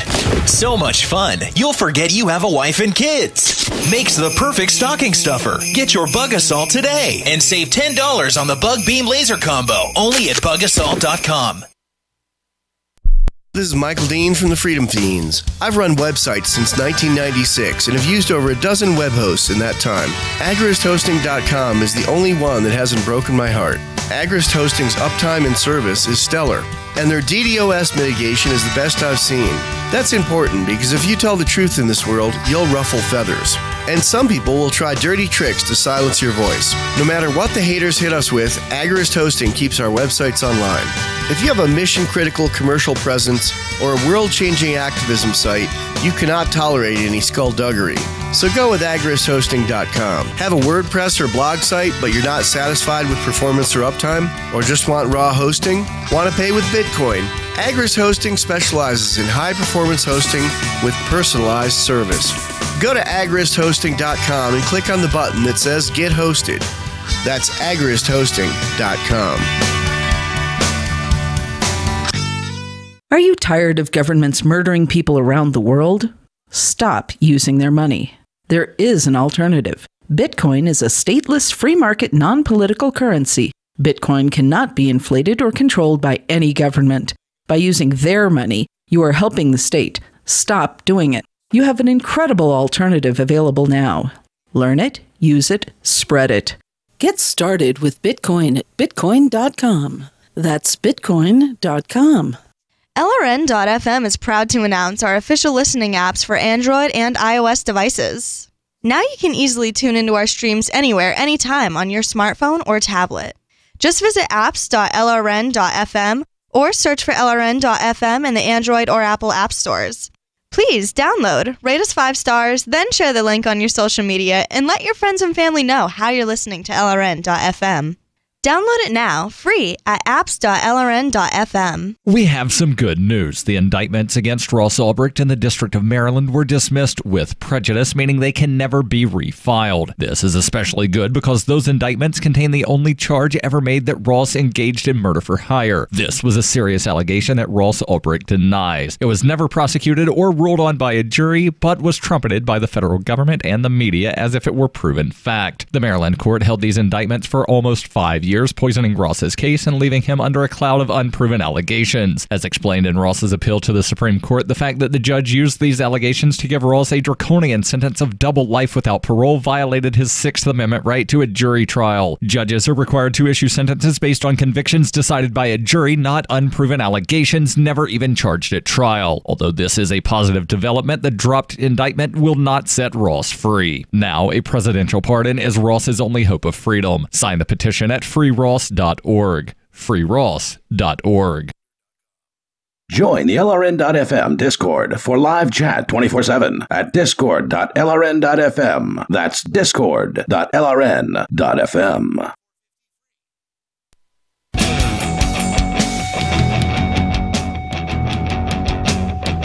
It's Free Talk Live, and it is the live Sunday edition of the program. Open phones, as always, here. Our toll-free number for you is 855-450-FREE. That's 855-450-3733. Also, Libertarians for a long time have been asking for a website to allow them to list their businesses and find other businesses that are of a liberty mindset. And there were a couple of lackluster efforts in the past, but now we've got the real deal.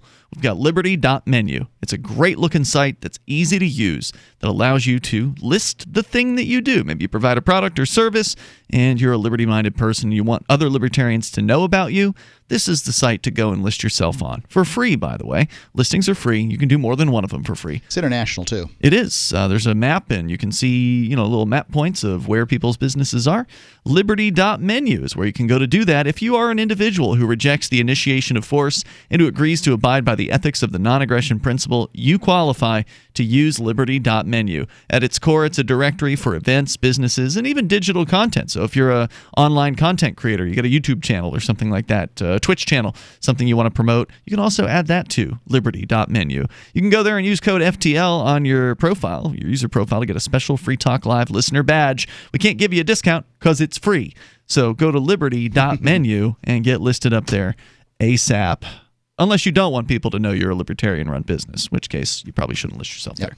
But if you don't Continue mind, to skulk in by all means, skulk in the shadows. But there may be some money on the table if you do, that you didn't know was there because customers didn't know about you if they're libertarians. So, liberty.menu. All right, let's get into the ACLU here, the American Civil Liberties Union. There's an interesting piece from the Foundation for Economic Education with a headline, "The ACLU is quietly abandoning civil liberties." Since 1920, the American Civil Liberties Union has generally upheld its mission to defend and preserve the individual rights and liberties guaranteed to every person in this country by the Constitution and laws of the United States. Generally, they seem to avoid the Second Amendment, but they don't tend to take those cases. There are other organizations that'll take care of that. So, of all the protections guaranteed in the Constitution, the right to due process is among the most sacred, according to FEE. It is this right that protects each of us from being held legally accountable should we be arbitrarily accused of a crime. The ACLU has been a consistent advocate for our civil liberties for nearly 100 years, including the right to due process and thus the presumption of innocence. But recent statements made by the organization have many concerned that its consistent track record may soon be coming to an end. Just weeks ago, the Department of Education released its new set of proposed guidelines, instructing schools on how to comply with Title IX of the Educational Amendments Act of 1972. Title IX has received a lot of attention in the #MeToo era as it informs colleges and universities of how to deal with accusations of sexual assault. It states, quote, "No person in the United States shall, on the basis of sex, be excluded from participation in, be denied the benefits of, or be subjected to discrimination under any education program or activity receiving federal financial assistance." Okay, that sounds relatively good. While the text itself is rather straightforward, campuses are generally given guidelines that help them enforce the language in Title IX. The last time the guidelines were changed was in 2011 when the Obama administration lowered the evidentiary standard that was to be used in legal proceedings regarding sex assault allegations. It was an advisory notice now known as the Dear Colleague letter. The standard was lowered to a preponderance of evidence, which is the counterpart. The civil, the sort of the definition of guilt in a civil case, I guess. Correct. It's not as high of a standard as beyond a reasonable doubt. Right. So in a civil case, it's like, well, this is true, this is true, this is true. It looks like they did it. Whereas in a criminal case, you say this is true, this is true, this is true. But I suppose it's possible. I mean, they didn't do it. Right. Not just it's a reasonable doubt. Not an unreasonable doubt. Where the latter stipulates that there can be no other reasonable explanation than to assume the guilt of the accused, the former sets a much looser standard. To prove someone's guilt through preponderance of evidence, the accuser must convince a judge or jury that there is a greater than 50% chance that their claims are true. From a legal perspective, this sets a much lower bar for convicting people accused of crimes and misconduct. The Obama-era guidelines also instructed campuses to prohibit any cross-examinations of the accuser in order to avoid causing any further trauma. Yeah. However, while this gave stronger protections to the accuser, it downplayed the importance of due process for the accused, who stand to lose a great deal, even if the allegations turn out to be false. Right. Under the Department of the accuser gains, well, frankly, little. Nothing. But the accused can lose a lot. That's correct. Under the Department of Education's new proposed guidelines, the preponderance of evidence standard can still be used, but if the new proposed guidelines are adopted, campuses are also free to use the stricter standard of clear and convincing evidence, which is one step below beyond a reasonable doubt. Clear and convincing proof means that the evidence provided by the accuser has a higher probability of being true than it does of being false. The new rules would also mandate that the accuser be subject to a cross-examination. As the New York Times reports, quote, under the new rules, schools would be required to hold live hearings and would no longer rely on a so-called single investigator model. Accusers and students accused of sexual assault must be allowed to cross-examine each other through an advisor or lawyer. The rules require that the live hearings be conducted by a neutral decision-maker and conducted with a presumption of innocence. Both parties would have equal access to all the evidence that school investigators use to determine the facts of the case and a chance to appeal decisions. Yeah, in case anybody is frightened by this notion, thinks that this is dangerous, this dangerous idea that we lower the threshold specifically for sex crimes at colleges.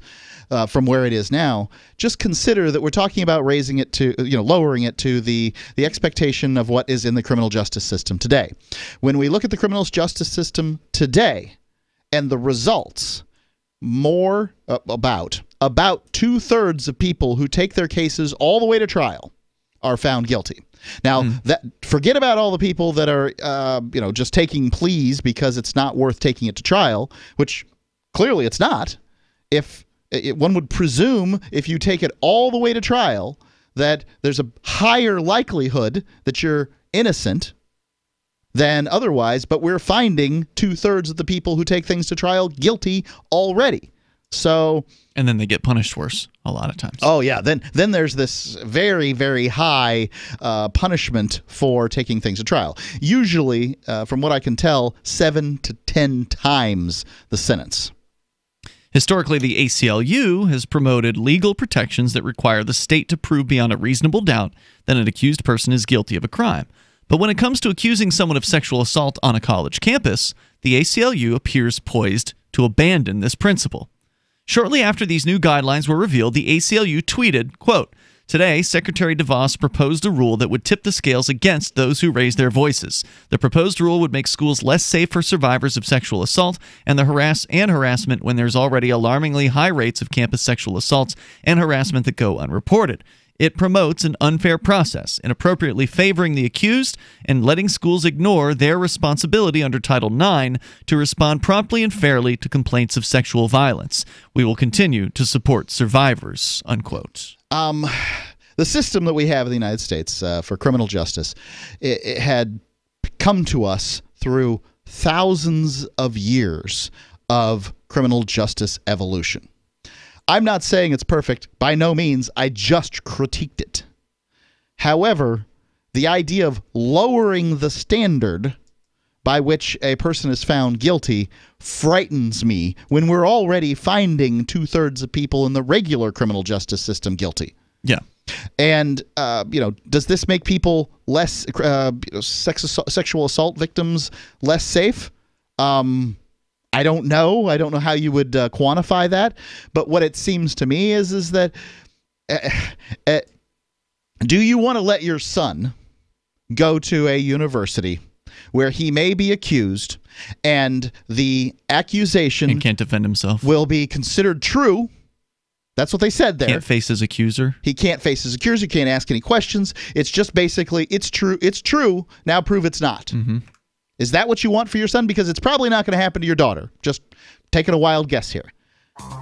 I got more here from the Foundation for Economic Education about some concerning statements from the ACLU. Are they abandoning their long-held principles in favor of due process and other legal, civil liberties, shall we say? Coming up here, we can continue and, of course, take your calls and thoughts about whatever's on your mind. Also on the way, Google and corruption appear to be going together more often these days. 855-450, free like freedom. From the first letter of Captain Mark. History is full of flowery documents claiming to limit the power of the crown, but these poetic social contracts have been impotent to prevent the predation. Limited government is a lie they use to keep us submissive. The crown cannot be trusted to abide by its founding charters, nor its treaties, nor even its own rules. The essence of the crown is centralized violence, and I've had enough. That's why I raised my black banner. I am no revolutionary.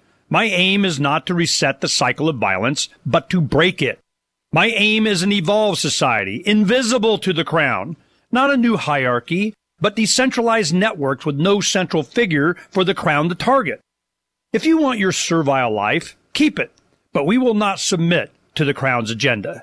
And when you are ready to stop being its beast of burden, ready for adventure and opportunity, join us at pirateswithoutborders.com.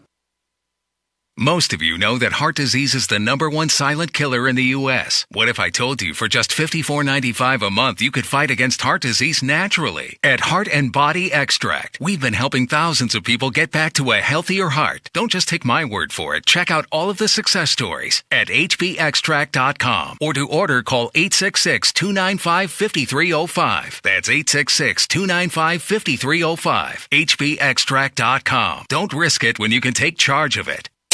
Hear that? That's the sound of a house being trashed while a gang of thieves ransack the place. And what they don't steal will be destroyed. This year, resolve not to be the next victim of a break-in. Go to faketv.com and discover a device that creates the illusion someone inside is watching TV, even when you're miles away. Security is a mindset, and Fake TV should be part of your security solution. Be vigilant, but not fearful. faketv.com. Is spreading the message of liberty, cryptocurrency, and peace around the globe worth $2 per month to you? As you may already know, in addition to our internet feed, LRN.FM broadcasts on free-to-air satellite across North and Central America, as well as Sub-Saharan Africa. And we've been available on satellite for free 24/7 since 2010. The LRN.FM free-to-air satellite signal is reaching some of the most oppressive regimes in the world, and there's no doubt our ideas are making an impact. You can learn more about the channel's impact by watching the 3-minute video at fund.lrn.fm. If you'd like to help free minds globally with our ideas of liberty, cryptocurrency, and peace, you can donate as little as $2 per month via fund.lrn.fm. You can help us continue and expand our satellite broadcast to multiple continents. Visit fund.lrn.fm today, and thank you for your help. Don't forget to share the link on social media. That's fund.lrn.fm. There are lots of ways to listen to Free Talk Live. Our podcast has been around since podcasts began, and now the FTL feed is loaded with content besides our full show archives. Did you know that we make it easy for you to customize your podcast subscriptions? We have different feeds, one that includes only our full shows, one with just the Daily Digest, and one with just the Edgington Post. You decide what you listen to. It's quick and easy to customize your feeds at feeds.freetalklive.com. That's feeds.freetalklive.com. I love My Magic Mud. I drink a lot of coffee. I had stains on my teeth. Then I found My Magic Mud, and I was told it would remove stains. So I paid attention when I brushed the first time. My Magic Mud is black tooth powder, and the difference it made in my teeth in one application was noticeable. With 4, my teeth were as white as you normal folks out there. Please go to mymagicmud.com and buy a jar. There's 150 applications for $25. You can use Bitcoin. mymagicmud.com.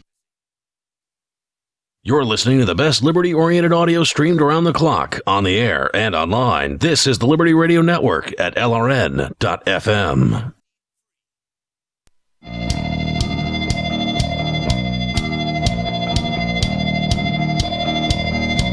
It's Free Talk Live, Sunday edition of the program. We're here live. We'll take your calls if you want to join us.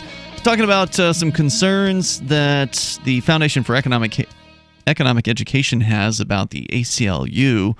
Are they losing whatever principles they had at one time? There's some concerning statements that have been coming out of them recently, and we're going to continue with their summary. It's again Mark in the studio here with you tonight.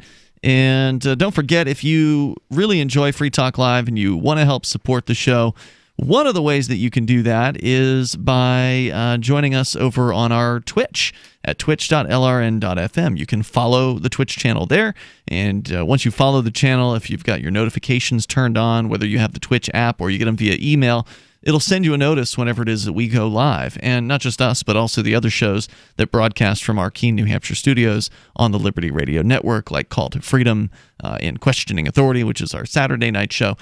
Plus, when we do Freer Talk Live, which is our new after show that we've been doing usually on a once-a-week basis. There was 1 week where we did do 2 of them. But it's usually on a once-a-week basis where we'll start a stream exclusively on the Twitch platform. And then we're uncensored. We don't have well, at least we're uncensored by the FCC. There's still certain rules we have to follow on Twitch, but the rules are more lax. They're a little more lax than the FCC is. So that's been fun. People have been liking those after shows, and so you can help. We have to keep our pants on, but then again, we were going to do that anyway. Yeah, probably. But the people who have been enjoying those, one of the ways you can support us is following us on Twitch, because the more followers we get on Twitch, the more people will watch the Twitch stream. The more people watch, the higher our rank will be on the if you're on Twitch and you're just a viewer and you're like, oh, I want to look at the talk shows category, and you click on that, we're not number one, because we're still pretty new on Twitch and haven't built the following yet. We're not talking about video games, so whether we'll ever be number one, I don't know. But Twitch is sort of comes from the video game sphere. That said, This Week in Tech, last I looked when we were on, was number one on the talk shows. Okay. And they're not all about video games on This Week in Tech. Nope. So it's possible. But again, it's one of those things that builds on itself. When you've got followers, you get more followers. And so that's the idea behind the after show, is to drive people to that platform and watch us either live or later on. You can watch the videos. Turns out, I learned this weekend, Mark, I had thought I'd figured it out, because one of the downsides with Twitch is that the videos only last for a couple weeks. Yeah. So the archive, there is an archive, but it's a limited time archive of things on there. And I thought I'd figured out a way to keep certain videos, to sort of like select a video, and then you put it in this thing called collections. That to me sounds like a collection, right? A collection is a thing that you doesn't keep, go away, right? You put it on a shelf somewhere and it just sits there and collects dust. But in this case, doesn't sound like you're a big fan of collecting. No. Yeah, I especially don't like dusting a bunch of things that just sit there. You dust? Yeah, absolutely. My God, why would you want a bunch of dust collecting? Anyway, so my point being that I thought they would stay in these collections, but I just went and I looked this weekend to try to, see how the collection was doing, and the first episode was gone of the Freer Talk Live after show. So I'm expecting the other ones to disappear once the 2 weeks or that time frame expires. So that's the bad news, is that they won't stay on Twitch forever, but I have put them on our LRN.FM YouTube channel, so they do still exist. So I'm manually offloading each episode to where it'll stay on YouTube, at least until YouTube takes the channel down. Yeah. So get them while you can. I know somebody uploaded at least one, maybe two of the episodes to Pornhub, since we got so explicit on some of the discussions that we were having. Pornhub and many of these other pornographic sites are allowing people who don't do porn to talk about, to do their shows there, and they just don't have the same standards. I mean, obviously they don't have the same standard. They do awful things there. Anyway, you can go visit our Twitch channel at twitch.lrn.fm. That's twitch.lrn.fm. And if you want to see the Twitch archive of the whatever few after shows we have, you can go to twitch.freetalklive.com. That'll take you right to the Freer Talk Live episodes. You can check those out when you get a chance. So the Foundation for Economic Education here reporting on the ACLU and some disturbing statements that they've been making that may indicate that they're losing touch with their principles, with whatever civil liberties they had valued, like due process. They point out that their tweet about this new system for sexual accusers in college or on college campuses, there's a new system that the education secretary, a rule that's been proposed, that the ACLU claims would tip the scales against the accuser. When the reality is it just makes it a more fair-sounding process as far as the person who's being accused can actually ask some questions. It does tip the scales against the accuser from where they are now, but the scales for the accuser, this is the victim, are the alleged victim. Yeah, unfairly stacked against the accused, and by the standards Western countries have held for hundreds of years at least. Correct. The tweet was later backed up with a blog post from the ACLU in which it avoided using the term due process, and instead claimed to be defending, quote, fair process. The hell is fair process? Here's an excerpt. These are lawyers, by the way, that wrote this stuff. Yeah. The ACLU is equally committed to ensuring students can learn in environments free from sexual harassment and violence and guaranteeing fair process for both respondents and complainants. Unquote. Investigative journalist Glenn Greenwald, a staunch civil liberties advocate, lambasted the ACLU for its tweet and suggested it might be time to look to other organizations to aid individuals in upholding cherished civil liberties. He tweeted, quote, "What has happened to ACLU is one of the saddest developments of the Trump era, but there are already groups such as The Fire," which is the students' rights organization. Yeah, Foundation Independent, emerging to replace it as an actual civil liberties group which defends rights regardless of partisan outcomes. They do.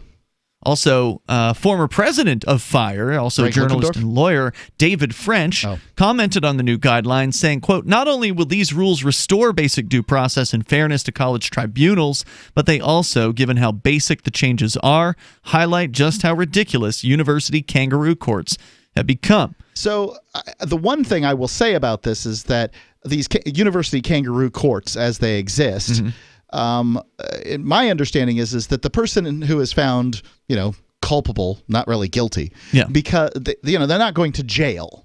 They might get kicked out of school. They might very well. There are lots of schools. Yeah, they'll be probably blacklisted to some extent or another, and they won't be in the university of their choice, and all the other consequences. But this.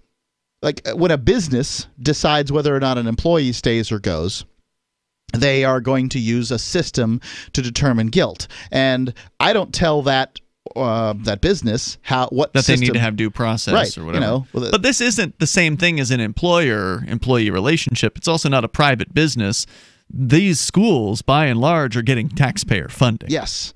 So there ought to be some kind of decent standards of fairness. Right. That's but I mean, that standard of fairness, when it gets applied to government workers, basically results in government workers never being found guilty of anything. French from The Fire added this, saying, quote, "The old school ACLU knew there was no contradiction between defending due process and supporting survivors.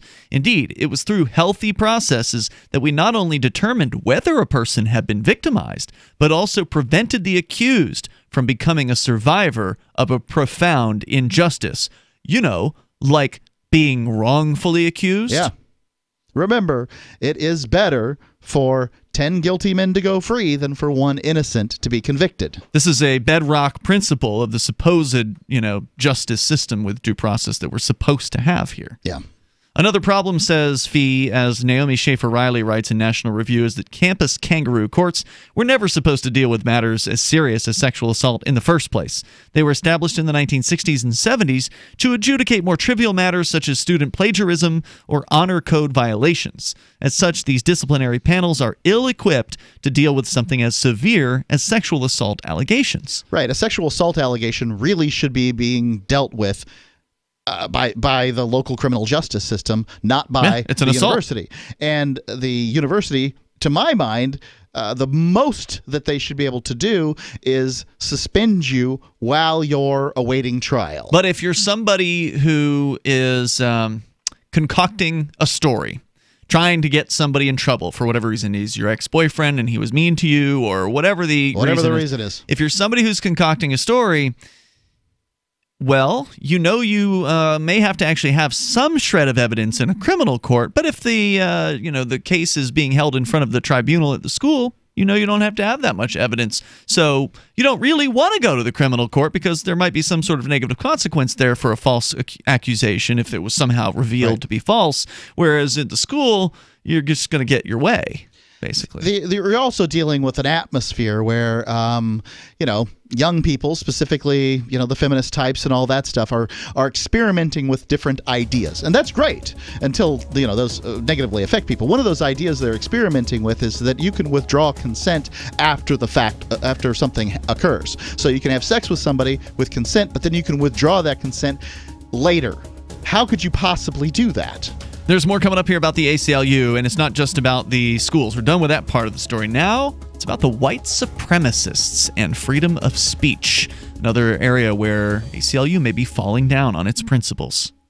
Pain in my neck, back, and shoulders has really gotten worse. Relief for body pain is here with Sunny Bay heating pads. Well, the last thing I want is to take another pill, so what's so good about Sunny Bay heating pads? Sunny Bay heating pads, made by Biomed DB Design right here in the USA, come in all sizes. Our extra large microwavable heating pad for back pain is designed to be large enough to cover your entire back. It's also perfect to wrap around your legs, knees, or shoulder and neck. But I need to know they're good quality. Of course, Sunny Bay heating pads and pillows are often an Amazon choice, and it's easy and most affordable when you purchase your Sunny Bay heating pads right from our website, sunshinepillows.com, or call us 253-678-1361. Hey, a Sunny Bay heating pad would make a great gift, right? Yes, and they start at just $19.99 and free shipping is available. So call 253-678-1361 or shop for your Sunny Bay heating pad at sunshinepillows.com.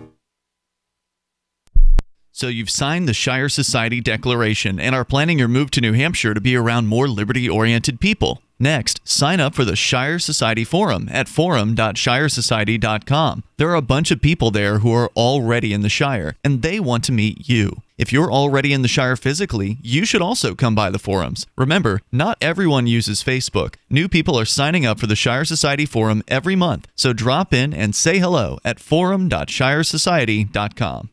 LRN.FM now has a Discord. Discord is a free text and voice chat platform, and we now have our own server with a bunch of channels at discord.lrn.fm. You can join other listeners as they chat about various things during our live shows, or anytime, day or night. Discord software is available cross-platform, so you can have it on whatever device you want and take your chats anywhere. Join our Discord at discord.lrn.fm. That's discord.lrn.fm.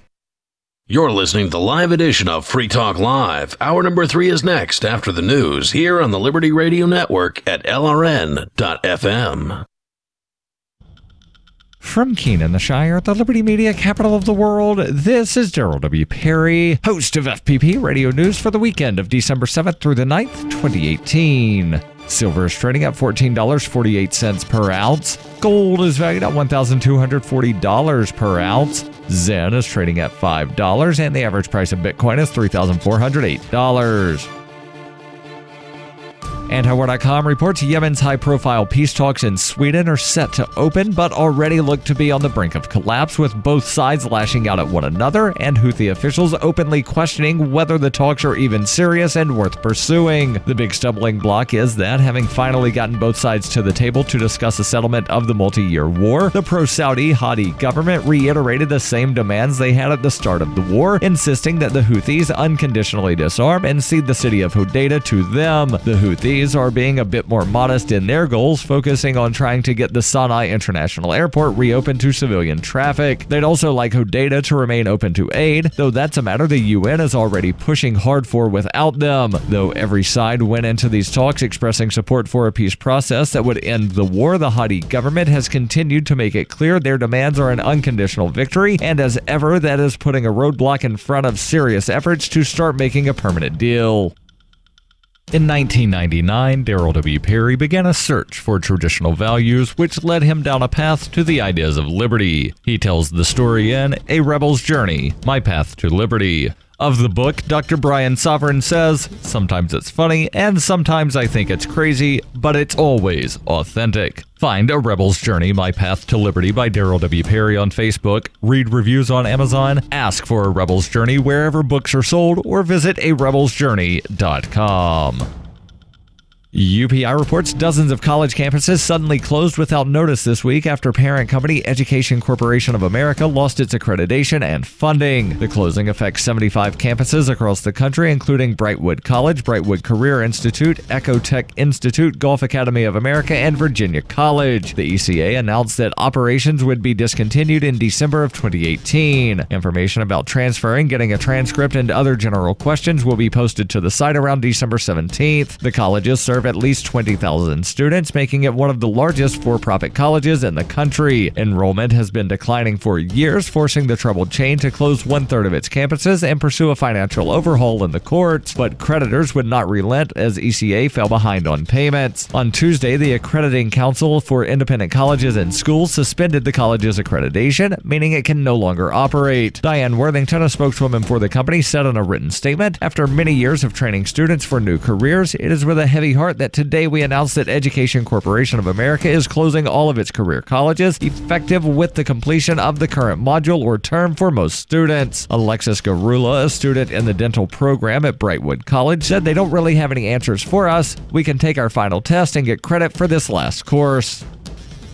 Zencash has changed their name to Horizon to better represent their transition from a cryptocurrency to a pioneering platform that protects consumer data. They're working towards the day when anyone will be able to build privacy-based applications on the Horizon platform. The unique spelling of Horizon is a nod to their heritage and recognizes that they remain committed to the vision that their project was built upon. Learn more at horizon.global and join the Horizon community. HORIZEN.global.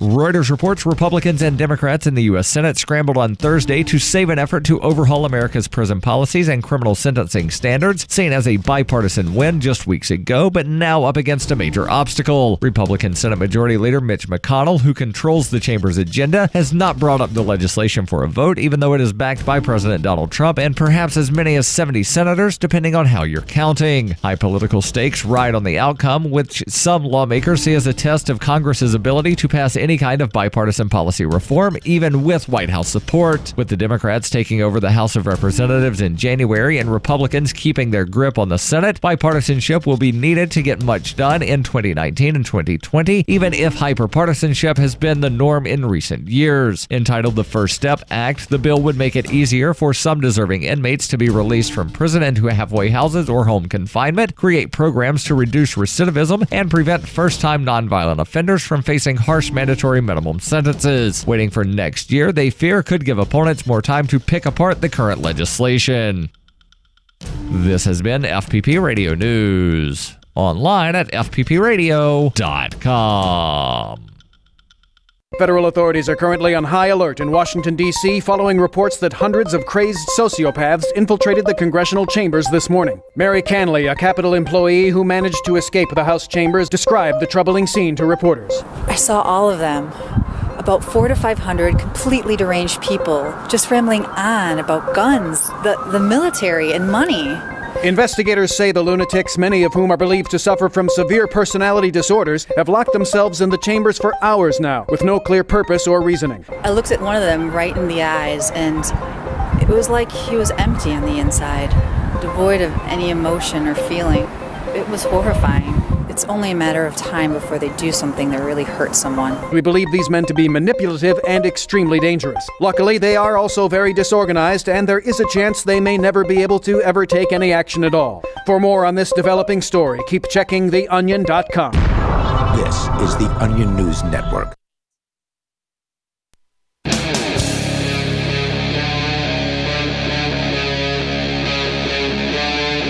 Free Talk Live. Free Talk Live. You can dial toll free to join us right here as we launch into the third hour of this Sunday edition. We're live, as we always are, 7 nights a week with you tonight. It's Ian. And Mark. We've been talking about the ACLU on a national scale, at least, and the Foundation for Economic Education in a relatively detailed piece here, highlighting some of the ways where the messaging coming from the ACLU nationally has not really been lining up with the old ACLU, where they seem to be abandoning the principle of due process. They give the example of the college campus tribunals when it comes to an accusation about sexual assault, for instance, where there's a certain set of rules based on a federal rule, Title IX, that the rule changed during the Obama administration. Now they're talking changing it back to where the person who's accused could actually confront their accuser. That both sides would get to actually question one another, which apparently is not the current state of things in these college tribunals. And the ACLU has come out and opposed the proposed rule changes that arguably would essentially bring back some level of due process and fair treatment of the accused to the national, or not the national, but to these tribunals.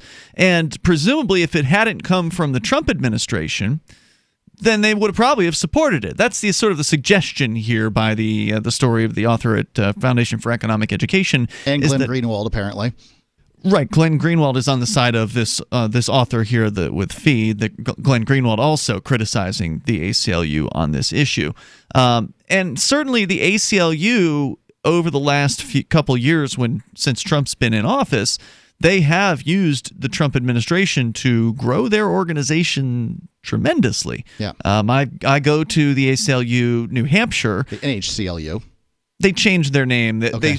They were the NHCLU. They are now the ACLU of New Hampshire. Okay. But anyway, they have a yearly dinner, an awards dinner that I have been attending for the last 5 or 6 years at this point.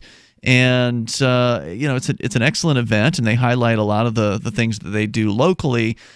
And I still think that they're doing good work generally here in New Hampshire, and I see a lot of the work that they do. So I wouldn't pull my support of the New Hampshire ACLU based on what the national ACLU is saying, in the same way that I support the New Hampshire Libertarian Party, but I don't support the National Libertarian Party. But the things that the national organization is saying does give cause for concern, I think. Sure. And so it's something that people should pay closer attention to, especially if they've been long-since supporters. But my point, one of the points I wanted to make was, since Trump, they've gotten a bunch of new members. Yeah. Not just at the state level, but the national level as well. Lots of people are worried that the next Kristallnacht is going to be, was just around the corner. Yeah, that seems exaggerated, but regardless. No, yes, yeah. That it is it's outrageous to presume that that's the case. But like, those are the parallels that are drawn time and time again by the Democrats and the lefties. If you act like it is, then the lefties will get all fired up and give donations to your organization, right? So to some extent, opposing whatever it is that Trump does furthers their donation base for the ACLU, which is their incentive to lose their principles. Rather than sticking with their principles and furthering their base of principal donators, they may be pandering now to, well, they hate Trump, so let's just oppose the things that Trump does, even if this one thing that they're talking about, in the college campuses, making it more of a due process for the accused, making it more fair for both sides, even if that's something the old ACLU would have supported, they may be against it simply because it's politically more feasible for them to be against it. And that's a problem. I don't know what the old ACLU would have done or wouldn't have done, but I can see the argument on the other side of this issue, which is that a college isn't going to throw anybody in prison, so we're not talking about a criminal justice level of and they're not able to respond to these critiques, so there is that. But let's go on, because there's more here from Fee. Failing to give the ACLU credit for its phenomenal work in protecting individual rights over the years would be unfair, yet there's no denying the organization's deviating from its core mission. While the ACLU has typically been unwavering in its support for the First Amendment rights to free speech, recent comments made by the National ACLU have led many to wonder if this may soon change as well.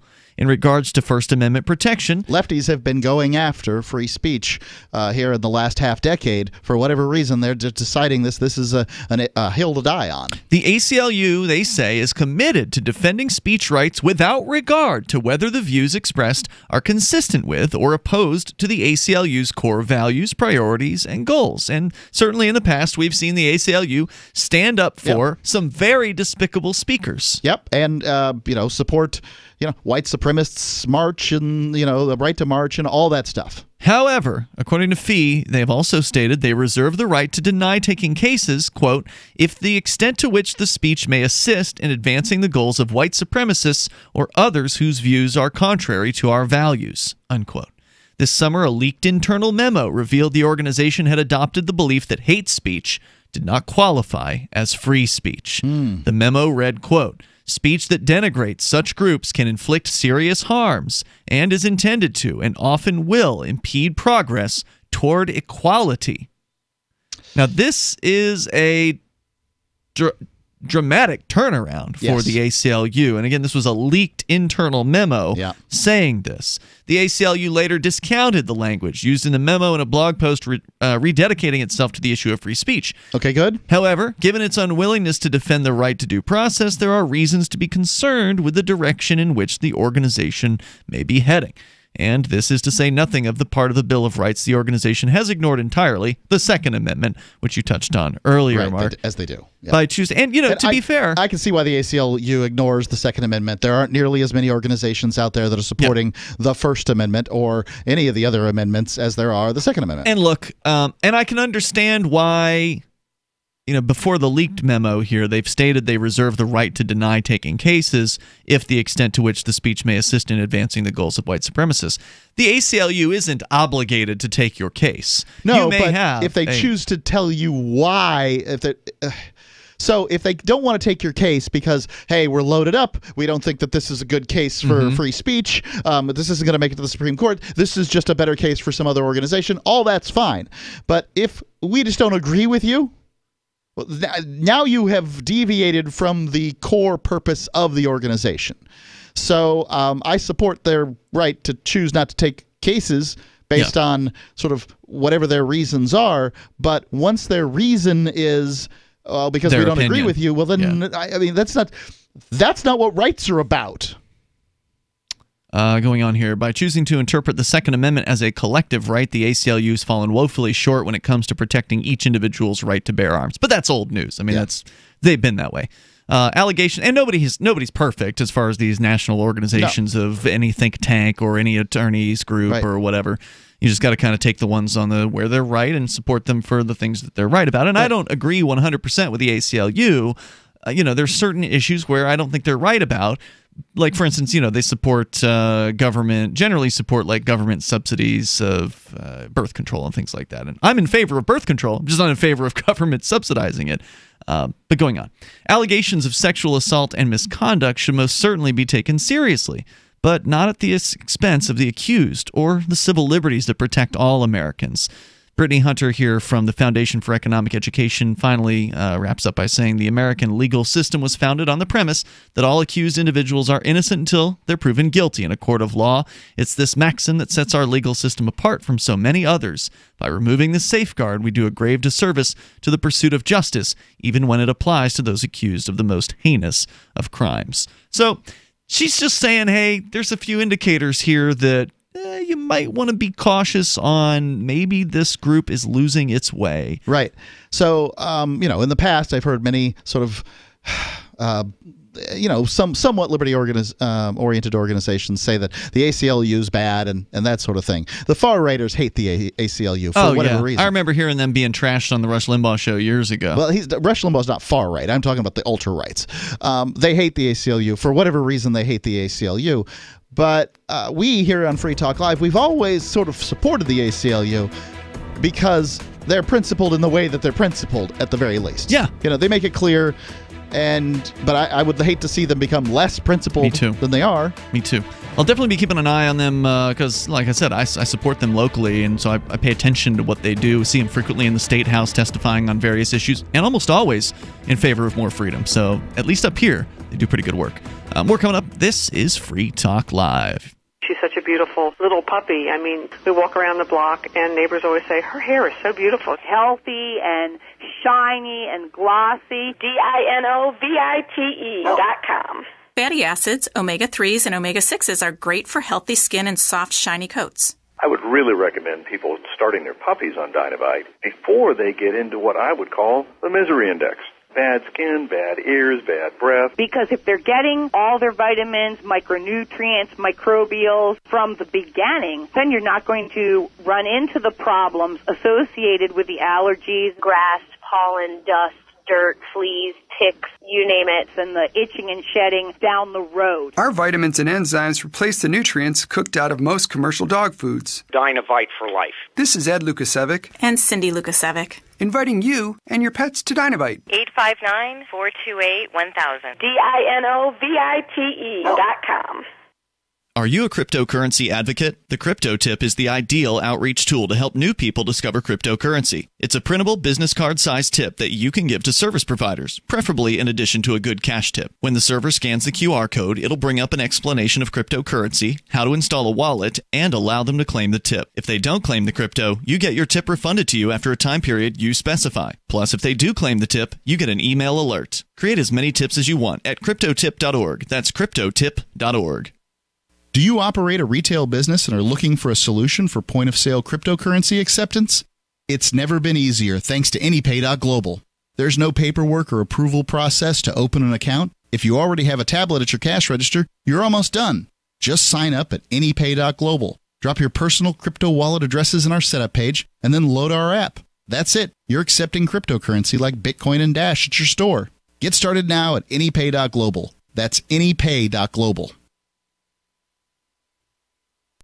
In this week's Onion Tips section, 5 easy ways to adapt your deplorable and parasitic existence for the upcoming Armageddon. Tip 1. Focus on preparing your home for any number of disaster situations, which still probably won't take your mind off of your impending death or the myriad mistakes you made in your short, pitiful life. Tip 2. Make sure your linens are clean prior to the upcoming catastrophe, as these are likely the very same sheets on which you will soon be slowly asphyxiated. Tip 3. Take some time off work and spend your last days free from the bonds of the oppressive machine that was just about the only thing giving you a purpose to your otherwise insignificant days. Tip 4. Spend your final waking minutes before the end of the world with your family, knowing full well you'd rather be doing a number of other gratifying yet completely depraved things. Right, sicko? In other news, a smitten foot fetishist thinks these may be the two. A woman and her gay best friend go on another one of their little adventures, and a dead daughter would have wanted a $220 million liability settlement. This is the Onion News Network. The LRN.FM social media channels have been revamped. We've eliminated Facebook and focused on other platforms like Twitter and Mastodon, the decentralized alternative to Twitter. On our accounts, you'll find posts from multiple LRN.FM show hosts together in one place. Follow us on Twitter at twitter.lrn.fm, or better yet, move to the decentralized Mastodon social media platform at toot.lrn.fm, toot.lrn.fm. I think you'll like it. The new 4th edition of Healing Our World, The Compassion of Libertarianism will take your understanding of liberty to a deeper level and has over 1,300 updated references, new cartoons, and a foreword by Dr. Ron Paul. With discounts for multiple book purchases, the 4th edition of Healing Our World is a great gift for the liberals, pragmatists, environmentalists, and Christians in your life who think libertarianism is cold-hearted. Get yours today at healing.freetalklive.com and use promo code FTL for a $5 discount. Do you love Twitter? Make sure you favorite the LRN.FM Twitter account so you can receive our tweets at twitter.lrn.fm. That's twitter.lrn.fm.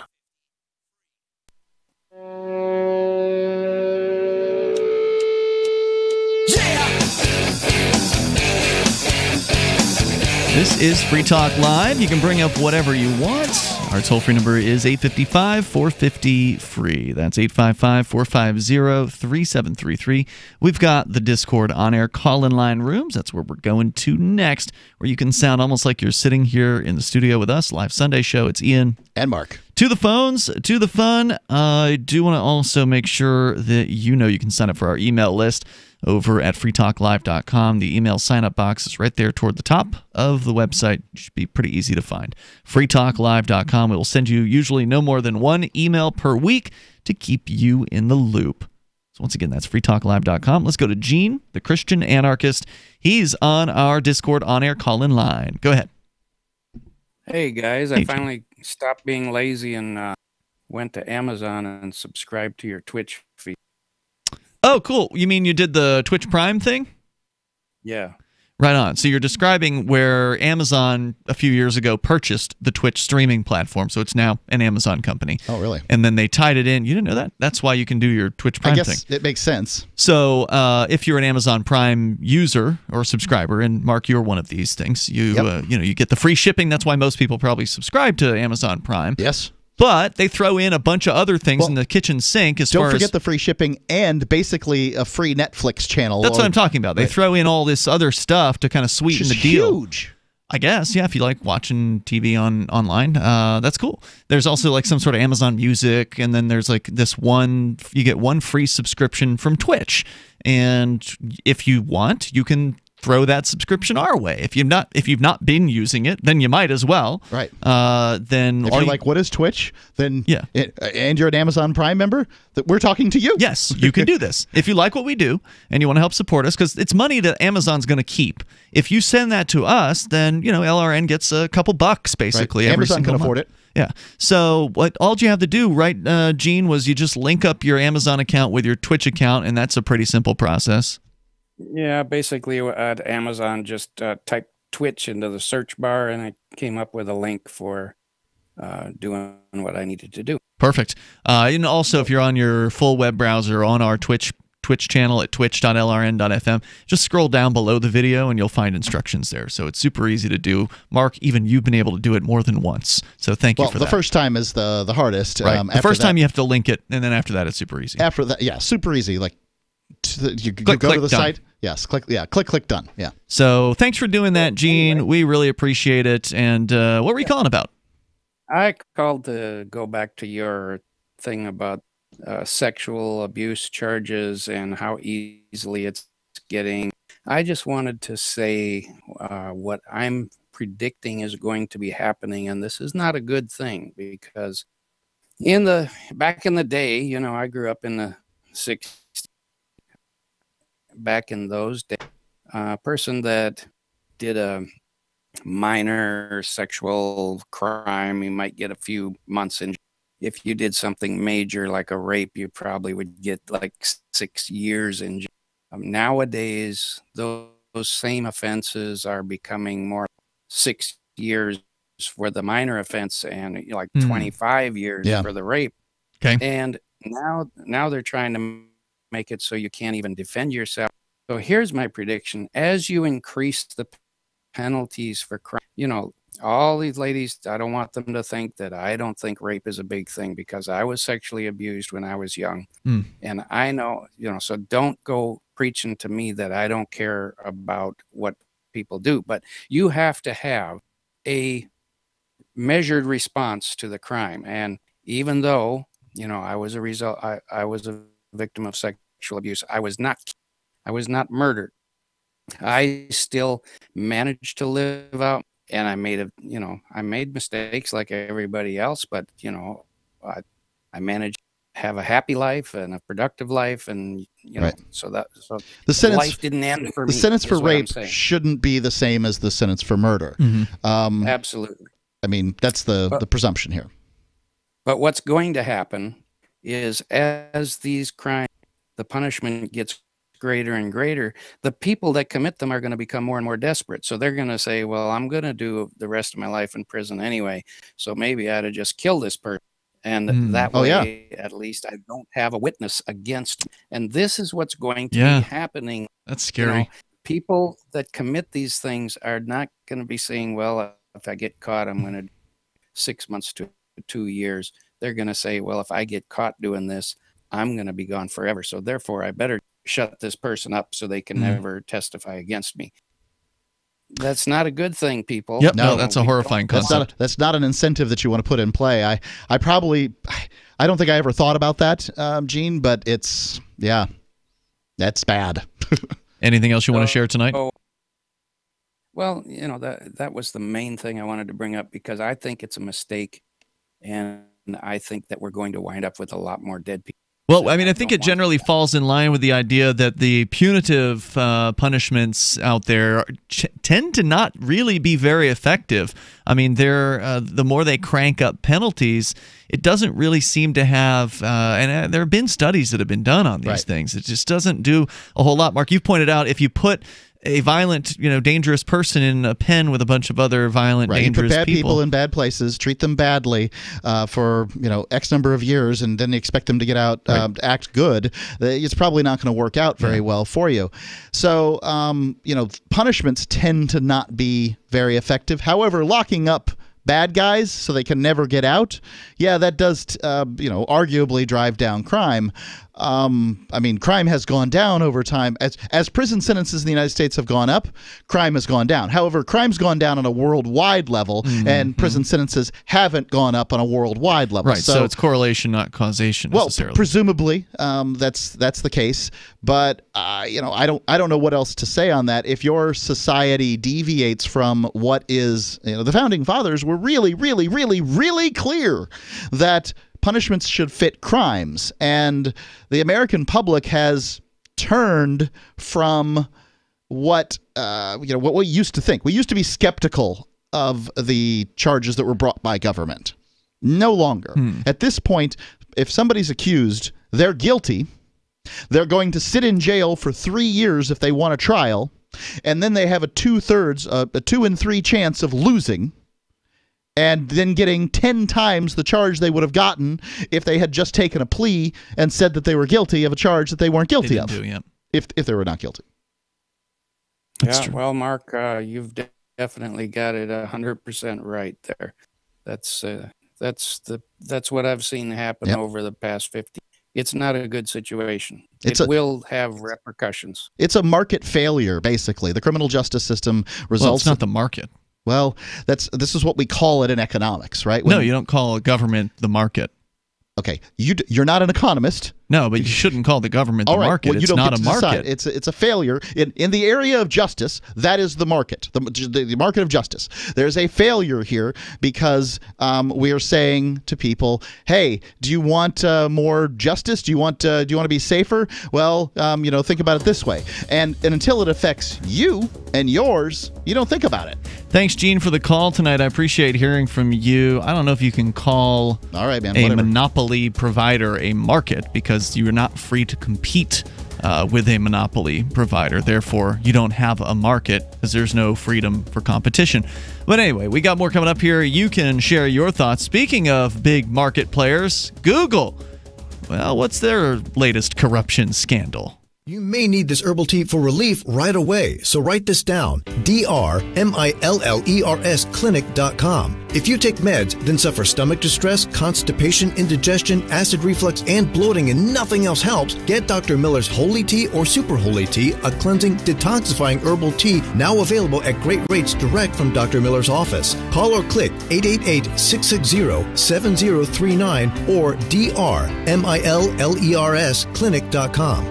We know you've had Dragon's Breath in the morning, but you've got to experience Dragon's Breath at night. Wolf Hill Ammo's Dragon's Breath, an incendiary shotgun round in 12 gauge, 20 gauge, and a 410 with an amazing muzzle flash and a fireball that launches up to 125 yards. Pure fun to shoot. At Wolf Hill Ammo, we love shotguns and offer the best specialty shotgun ammo on the market. Visit wolfhillammo.com to see our large selection of specialty shotgun ammo at great prices with flat rate shipping. wolfhillammo.com. Since time began, tyrants have taken aim at personal liberties. Now there's a movie that aims back. The government has no more right to tell us what to put in our bodies than they have to take our guns or tell us what books we can read. 6 drug police were eaten by bears while raiding a marijuana farm. On your knees, you dirty hippies! Jesus. On your knees! What's the problem, officer? Today, many cops who enforce pot laws do so only because it provides them with cushy jobs, good benefits, and a chance to push people around. I was an undercover narcotics officer. The drug war is nothing but a farce. The Second Amendment says you gotta keep you and your gat intact. Guns and Weed, The Road to Freedom. A film by Michael W. Dean and Nima Vadadi. DVD available now at gunsandweed.com or on Amazon. That's gunsandweed.com. Makes the perfect gift. Remember, that's gunsandweed.com. Cell 411 is a free app for Android and iOS that replaces government-controlled 911. Cell 411 allows you to preset a group of friends or private organizations to show up in any emergency. Cell 411 is a nightmare for the state because it proves their so-called services aren't needed. Cell 411 has had thousands of installs, and of course it's covered by the BIPCOT no government license. Cell 411 because your friends won't shoot you when you're in trouble. Without the government, who would build the emergency services? You and Cell 411. Get it today at getcell411.com. Did you know we've taken our LRN.FM telephone listen line to a new level with the LRN.FM audio on demand line? Now you can call 712-770-8447 anytime and listen to LRN.FM's live feed. And you can listen to a bunch of our original shows on demand. Long distance fees may apply. Just dial 712-770-8447 and choose from the menu. 712-770-8447. This is novelist Tom Robbins. When my mother was diagnosed with glaucoma, her conservative Virginia physician told her there was only one treatment that might ease her pain and save her eyesight. That treatment was medical marijuana, which he could not prescribe. I offered to get her some and teach her how to use it effectively, but my father objected because marijuana was against the law. So my mother, who loved to read and walk in nature, was condemned to grow cruelly, unnecessarily blind. Tragedies like this happen all the time, but they don't have to keep happening. To learn more about medical marijuana, call the Marijuana Policy Project at 1-877-JOIN-MPP or visit them on the web at mpp.org.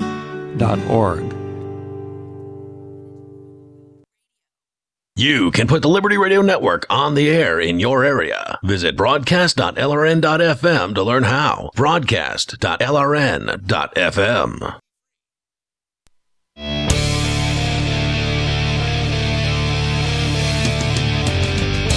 It's Free Talk Live, the live Sunday edition of the program. We invite you to join us here. The toll-free number is 855-450-FREE. That's 855-450-3733. Mark, hope.freetalklive.com is back. We've been helping out the orphanage that our listeners actually funded to be built in Jinja, Uganda. Yep. There's an orphanage there, and everything's going fine at the orphanage. However, they really don't have any income. Mm-hmm. But why would they? They're an orphanage. Orphanages don't have income. They're charitable organizations. Well, after some consultation and looking into it, a lot of looking into it, basically people remember I haven't fundraised for this for got to be over a year, right? It's about a year. So I had to make sure everything was fine with getting the orphanage up and running and the way we wanted it to be, and the toilets are working and all that stuff, and it is. And things are working fine. And I wanted to see how the management was going before I went and did anything more. Well, now, do you want this orphanage that's in Kigoma, Jinja, Uganda? Do you want it to be self-funding? Well, the way we've come up with to do that is to buy some acreage. 6 acres is the plan. And the orphans can grow their own food. They can rent out a little land while they're learning to grow food. Basically, this will feed them, and they'll make enough money to pay their school fees. Question for you. Sure. What is the distance from the orphanage to the land in question? So the land in question that I've looked at is through about 3 miles. Okay, it's a bit of a hike. It is a bit of a hike, but they walk. Okay. But there's no guarantee that land is going to be available. However, that's the pricing of land at the time, right? So if I raised all this money inside of 3 weeks, then sure, I'll probably be able to get that land. I'm not promising a particular piece of land, right? And it may be 2 pieces in order to get together to the size that we need it to be, or whatever. But land grows on that piece of land, or excuse me, food grows on that piece of land and other pieces of land. So, but mostly it costs about $5,000 per acre. And so the idea is to raise this money, purchase the land in the name of the Shire Free Church, not give it to the orphanage as their own land, but it simply allow them to essentially be tenants kind of in charge of the land, basically. Yeah, they're basically managing it. But if things totally went sideways with this orphanage or whatever, the local government comes in to take it over in order to get its assets or something. Hey, I don't want any of that stuff happening. What are property taxes like in Uganda? Do you know? Non-existent from what I can tell. Really? If for land, best I can tell, they did. No one seems to be worried about the taxes. Interesting. All right. And did you say there's a matching provider on this? Yeah. At this point, any dollar that you're giving up to, a certain amount. But we've got a ways to go. If you have a large amount that you're willing to give, then contact Mark about being another matcher. Basically, I'd like you to be a matcher rather than a donor at that point, which effectively is the same thing. But it'll it incentivizes others. To it sure does. So you can contact me at mark@freetalklive.com. But if you go to hope.freetalklive.com, that's hope.freetalklive.com. You can read all about it. Look at the numbers that I've got there. If there's something that you still wonder, send me an email and I'll fix that, because hey, it's not like I'm a fundraiser by trade or anything here. I just want these kids to have some food and go to school. I mean, at this point, we've got it so they can wash themselves and have a clean place to go to the bathroom and sleep at night and all those things. And this is a huge step. And thank you for everybody that matched funds on that. And gave. Yeah, and gave. Well, yeah, I guess I was just trying to say that, hey, I believe in this enough that I have given a lot of money to this, as have you. Yep. So hope.freetalklive.com. Business Insider reporting on the latest from Google that there's more controversy here. Jack Polson, who quit Google in September over its search project in China, has spoken out about the company's culture of secrecy. Senior former Google employee who quit over its controversial plans to launch a search engine in China, which we discussed here on Free Talk Live. This isn't just your typical search engine. This is a search engine that will be built in tandem with the Chinese government. Right. With the Chinese government's run corporations to spy, essentially, on absolutely everybody using the search engine, create a profile. Google has agreed to go into business with the Chinese government to throw its citizens in jail over what they want to look and read. Yeah, they'll be a part of that process. Yeah, for sure. I mean, that's what they've said they're willing to do. Profits are worth, trampling on human liberties, from what I can tell. Now, maybe what they're saying to themselves is, well, it's better if we do it than if they do it themselves, or something. But well, a lot of businesses are going to work with the government because they get money out of it, right? Sure. Like, every government tramples on human liberties. So our guy on Friday night, Chris Wade, who works with, he's the owner of Think Penguin, which is a computing company. They sell hardware. They sell, routers, and they sell wireless cards, and they sell computers, laptops. He has said he gets contracts from governments sometimes. Whether they be state or local, I'm not sure which governments, but he's said that American governmental entities have purchased things from his business. And, well, again, the government uses those tools at some level to crush people's freedoms, right? So, and he's a libertarian. He's a principled libertarian, but he still takes the government contracts. Why? Because they pay plenty of money for these things that otherwise, they shouldn't pay that much for. Yeah. Well, I mean, it's a few more steps before incarceration comes, but working with the Chinese government means that, the Chinese government spends a lot more time than most governments throwing people in jail over what they for their think. Opinions. That's true. And they have re-education camps, ostensibly, and that kind of thing. And, nothing nice is happening to those Uyghurs either. Those are the Muslims, right, in China? Yeah. So he painted a picture of a company whose upper echelons are obsessed with stopping leaks to the exclusion of almost anything else. Jack Polson, former researcher at Google, said that senior managers consider the prevention of leaks to be their #1 priority. In comments reported on Saturday by the Times of London, Polson cited as an example of the anti-leak culture an unnamed senior engineer taking a microphone at an all-hands meeting to yell, "F you leakers," at his colleagues. He said that the campaign against leaking had become a way for Google to avoid tackling the reasons that staff were leaking in the first place. Yeah. Well, this is how it always goes. When, the first victim in a war is the truth. Including concerns over the Chinese search project, codenamed Dragonfly, or their work for the U.S. military. Polson left Google in September over the Dragonfly search engine and said he believed 4 other employees had done the same. Google declined to comment on his departure at the time. He told the Times, quote, "The narrative is that leaking is bad, and the number one priority is to prevent any leaks." Polson said Google wasn't alone in trying to suppress employee revolts, pointing to similar movements at Microsoft and Amazon. He said the back and forth between workers and executives is not going to be a short battle. Business Insider has reported previously on the culture of extreme secrecy at Google. A lawsuit filed against the company in 2016 alleged that employees have to sign a confidentiality agreement, which even prevents them from talking to an attorney about what goes on at Google. Well, that's against the law. It describes an internal program called Stop Leaks, to which it says employees are encouraged to report their own leaks and those of colleagues. Stop Leaks was referenced again in an internal email that was made public in May of 2017 as part of the same lawsuit, this time in an email from the head of Google's internal investigations unit. Yeah, for whatever reason, the United States government and governments around the world have come to their senses long enough to create laws that allow people to leak information that protects leakers. Now, they're terrible. Wait. Doesn't that normally apply to government leaks? No. You're talking about corporate leaks? Yes. Really? Yes. So if you leak and you are in a non-disclosure, you'll be protected? I'm not a lawyer. That's a commercial contract. I'm not a lawyer, and this is not legal advice. Okay. However, if the company's doing something illegal, you will certainly be protected.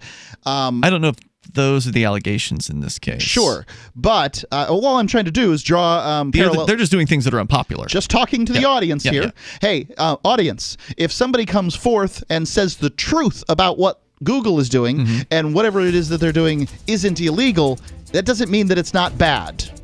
So the truth tends to be good. Yeah. I mean, you don't want that. You don't want your competition finding out about everything you do or anything like that. But yeah, if you're upset about what Google's doing, it may not necessarily be illegal, especially if they're doing it with the government. Well, it's not all about Google. There's another person who has quit Google recently over concerns about surveillance in their Alphabet-backed Smart City project coming up. Does your dog itch, scratch, stink, or shed like crazy? Come to Dynavite for help. Order a 90-day supply of Dynavite. Dynavite for life. Pick up 2 tubes of Doggo Suds. Get the 3rd tube free. Peppermint, tea tree, lavender, Doggo Sud shampoo. Made with all-natural coconut, jojoba, aloe. Great for healthy skin and soft, shiny coats. But no itchy, harsh chemicals. Lather up, rinse away. Try Doggo Suds. Buy 2, get 1 free. At Dynavite.com. DINOVITE.com.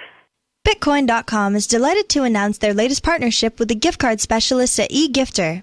With many of the world's leading brands on their roster, it is now easier than ever to get the gift cards of your favorite brands with Bitcoin Cash. To get started, just follow these simple steps. Visit giftcards.bitcoin.com, pick the gift card you want, follow the instructions on your screen, and make your payment using your Bitcoin Cash wallet. Sit tight and your gift card will be delivered to you as soon as it's ready. That's giftcards.bitcoin.com. Normal blood pressure, naturally. How would that make you feel? I'm Don from New Mexico. January of 2000, I had a heart attack. Then my real health began going downhill. I had high blood pressure, diabetes, poor vision. I wasn't sleeping well. I was a mess. Don reports dramatic improvements with Heart and Body Extract. I started taking Heart and Body Extract. From within a few days, I started sleeping better. My blood pressure normalized. My diabetes normalized. My sleep improved. Experience these benefits and more when your body heals itself with the assistance of Heart and Body Extract. Order at hbextract.com or call 866-295-5305. That's hbextract.com or call 866-295-5305. And folks, I did not expect this at all. By the 7th, 8th, and 9th day, I saw dramatic improvements from taking Heart and Body Extract. Heart and Body Extract comes with a 100% ironclad money-back guarantee. Details at hbextract.com or call 866-295-5305 for Heart and Body Extract.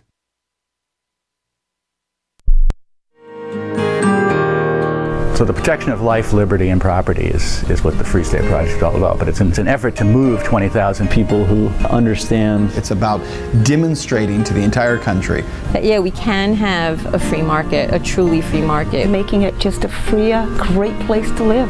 It's the world's largest voluntarist libertarian community, and it's only getting bigger. That's amazing, to be able to move to a place where other people passionately believe in being free and independent. What the Free State Project is managing to do, though, is to put their money where their mouth is. It's physically getting up across the country and saying, let's go someplace and let's demonstrate the power of these ideas. There's a lot of kind of philosophy that surrounds liberty. There's a lot of thinking about it and talking about it. But here in New Hampshire, people are doing it. 101 Reasons Liberty Lives in New Hampshire, a documentary by Free State Project early movers. Watch it free at 101reasonsfilm.com. 101reasonsfilm.com.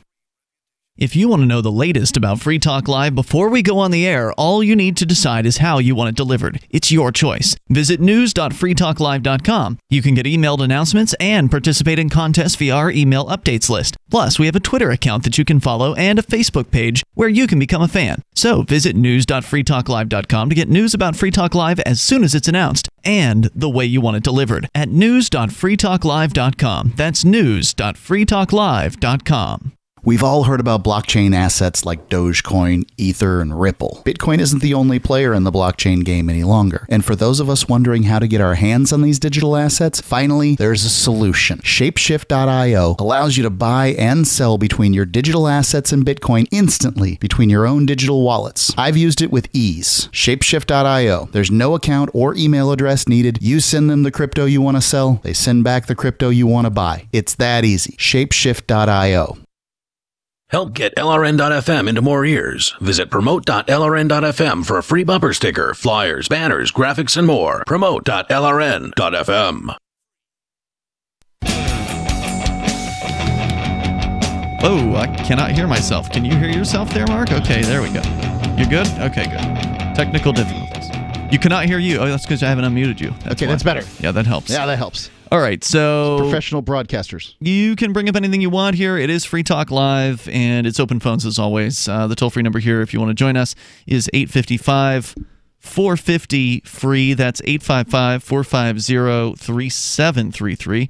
And we've also got the Discord on-air call-in line rooms over at discord.lrn.fm, so you can still get involved here, even in these remaining moments. We're talking about corruption in the ranks at Google, specifically the higher ranks, the management on the attack against leakers, shouting about it. They're angry. They've got an internal program called Stop Leaks, apparently yelling at their employees on stage. F leakers is what one of their executives had to say. And, hey, you know, I get the idea that in business there are business secrets, right? Google does not want to tell what their search algorithms are.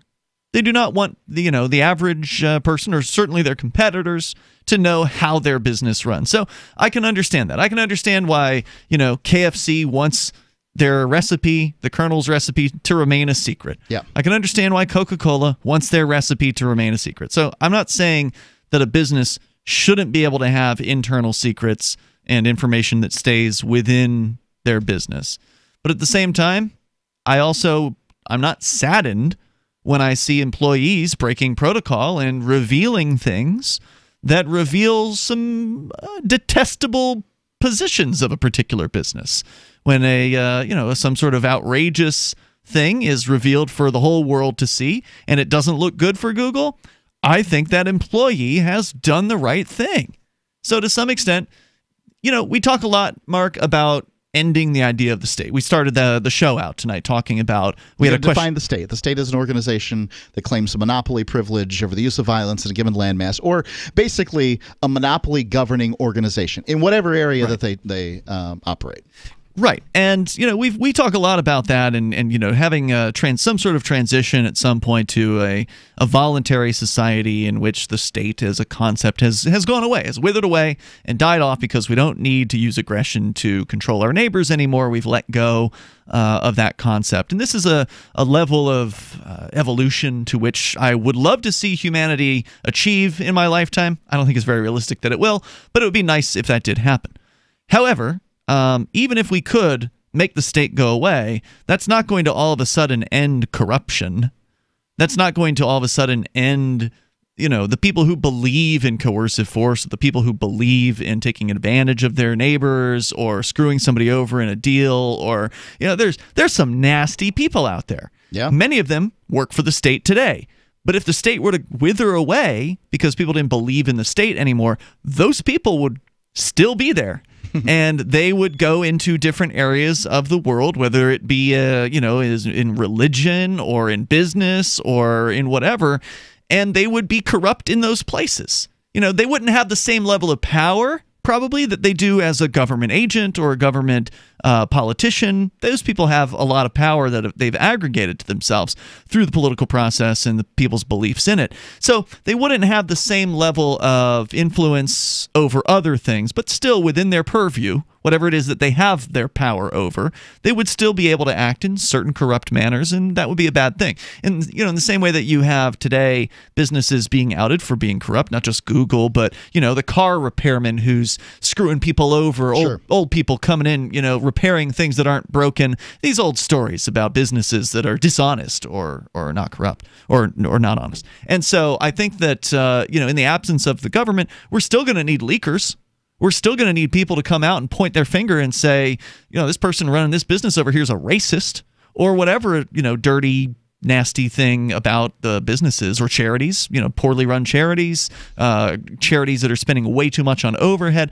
So the corruption ain't going away once the government goes away. Right. It's just ending the institutionalization of it. And so what I'm saying here is bravo to the leakers for doing this kind of stuff. I think it's a valuable service that they provide. Absolutely. And as the media, we darn sure should. Are you hearing that cutout? Sorry, technical note. No. Were you hearing any cutouts while you were saying that? Okay, thank you. So let's go to Larry. He's in Indiana. You're on Free Talk Live. Go ahead, Larry. Thanks for taking my call. Yes, sir. The reason I'm calling is a statement that Ian made a little earlier about an individual. I'm familiar with him, but not his name. I've heard him on your show before. The person that sells the computer products and things.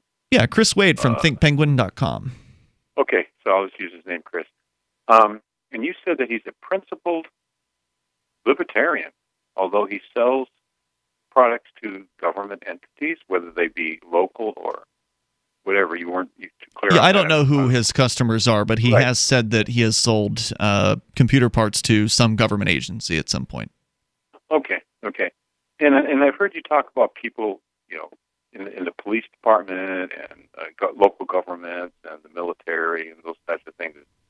And as you couldn't understand why these people were in the military or police officers and things, and then doing the things they were doing. Oh no, I can understand why. A lot of people join the police because they want to stop bad guys. I mean, I've met those cops. I know. Right. No, I understand it.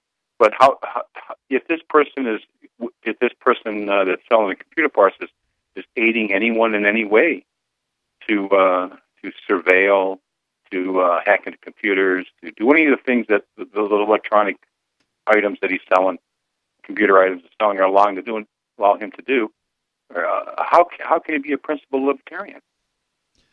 I don't know that I hear the gotcha here.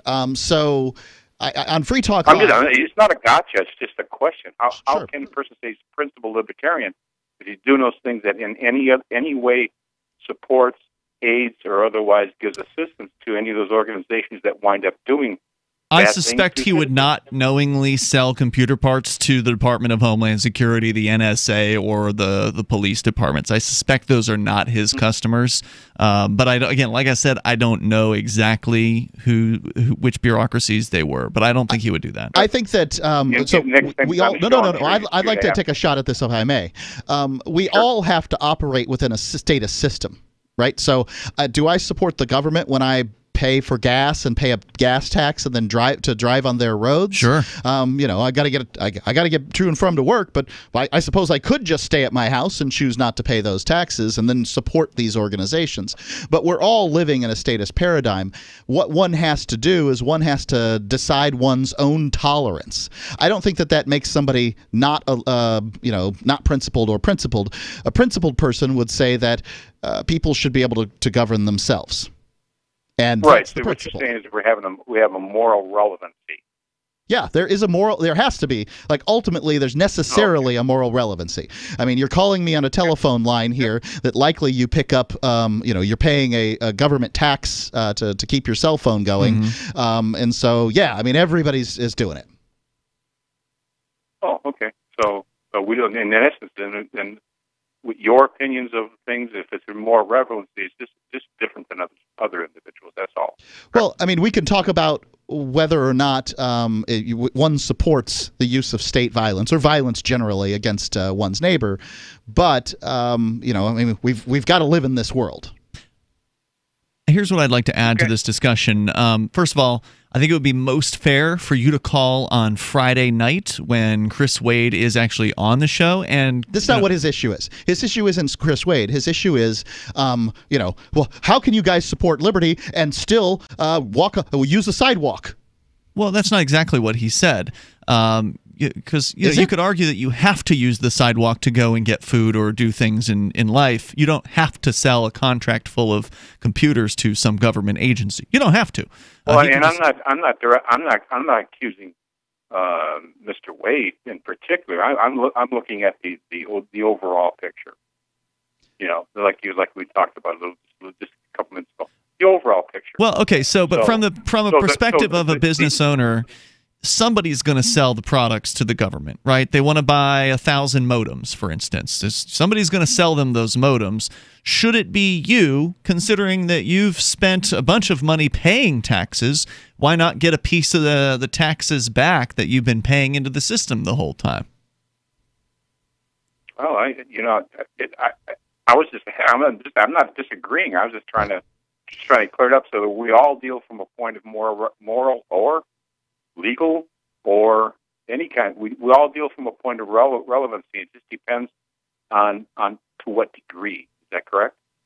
Yeah, I think it does ultimately comes down to a degree. You've got to make the decision for whatever works for you in your life.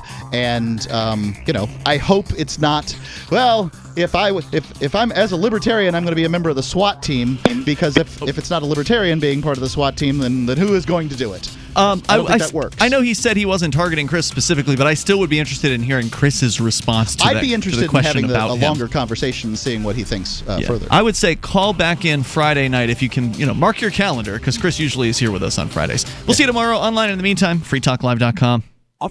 When commercials come on, don't push the button. Instead, listen. Even if you don't sell things for a living, you're still selling in the various conversations and transactions that make up your busy day. With money and attention so scarce now, effective communication skills have never been more important, especially if you're a job seeker. So take a lesson from Madison Avenue. Often the fewer words, the more effective the message. Like Jiffy Lube, where you never need an appointment, or the Office Max ad that says, you supply the ambition, we supply everything else. How about online ticket broker StubHub.com, the way in when it's sold out, or CyberCupidMatch.com's seductive, go ahead, it's okay to look. How cleverly and succinctly can you distill your message? For more tips, hit survivalspeech.com. I'm Holland Cook. When you hear the word lobbyist, you probably think about greedy corporations, but not all lobbyists are the same. Some are fighting for the freedoms you hold dear. Liberty Lobby LLC is doing just that in New Hampshire, working hard to represent you, not some special interest group. You can help by going to libertylobby.info, where your contribution will give us the tools we need to ensure that your voice is heard. Visit libertylobby.info today to find out more. Some of you asked, and now we've delivered. LRN.FM's live Keene, New Hampshire studio shows are now streamed in HD on Twitch. Visit our channel at twitch.lrn.fm and give it a follow. If you have Amazon Prime, you get one free subscription on Twitch. If you use it on our channel, Twitch will give LRN.FM a monthly piece of your Prime subscription cost. So please watch, follow, share, and subscribe to twitch.lrn.fm. That's twitch.lrn.fm. This is the Liberty Radio Network, broadcasting the latest liberty-oriented audio content 24 hours a day at LRN.FM. The latest edition of FPP Radio News is next on the Liberty Radio Network at LRN.FM. Get more at FPPRadio.com. From Keene in the Shire, the Liberty Media capital of the world, this is Daryl W. Perry, host of FPP Radio News for the weekend of December 7th through the 9th, 2018. Silver is trading at $14.48 per ounce. Gold is valued at $1,240 per ounce. Zen is trading at $5, and the average price of Bitcoin is $3,408. Antiwar.com reports Yemen's high-profile peace talks in Sweden are set to open, but already look to be on the brink of collapse, with both sides lashing out at one another and Houthi officials openly questioning whether the talks are even serious and worth pursuing. The big stumbling block is that, having finally gotten both sides to the table to discuss a settlement of the multi-year war, the pro-Saudi Hadi government reiterated the same demands they had at the start of the war, insisting that the Houthis unconditionally disarm and cede the city of Hodeidah to them. The Houthis are being a bit more modest in their goals, focusing on trying to get the Sana'a International Airport reopened to civilian traffic. They'd also like Hodeidah to remain open to aid, though that's a matter the UN is already pushing hard for without them. Though every side went into these talks expressing support for a peace process that would end the war, the Hadi government has continued to make it clear their demands are an unconditional victory, and as ever, that is putting a roadblock in front of serious efforts to start making a permanent deal.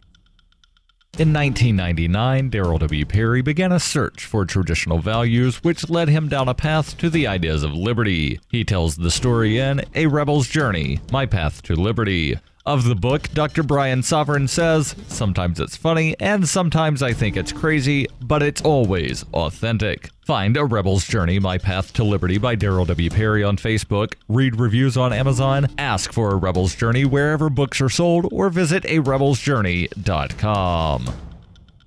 UPI reports dozens of college campuses suddenly closed without notice this week after parent company Education Corporation of America lost its accreditation and funding. The closing affects 75 campuses across the country, including Brightwood College, Brightwood Career Institute, Ecotech Institute, Gulf Academy of America, and Virginia College. The ECA announced that operations would be discontinued in December of 2018. Information about transferring, getting a transcript, and other general questions will be posted to the site around December 17th. The colleges serve at least 20,000 students, making it one of the largest for-profit colleges in the country. Enrollment has been declining for years, forcing the troubled chain to close one-third of its campuses and pursue a financial overhaul in the courts. But creditors would not relent as ECA fell behind on payments. On Tuesday, the Accrediting Council for Independent Colleges and Schools suspended the college's accreditation, meaning it can no longer operate. Diane Worthington, a spokeswoman for the company, said in a written statement, "After many years of training students for new careers, it is with a heavy heart that today we announce that Education Corporation of America is closing all of its career colleges, effective with the completion of the current module or term for most students." Alexis Garula, a student in the dental program at Brightwood College, said, "They don't really have any answers for us. We can take our final test and get credit for this last course."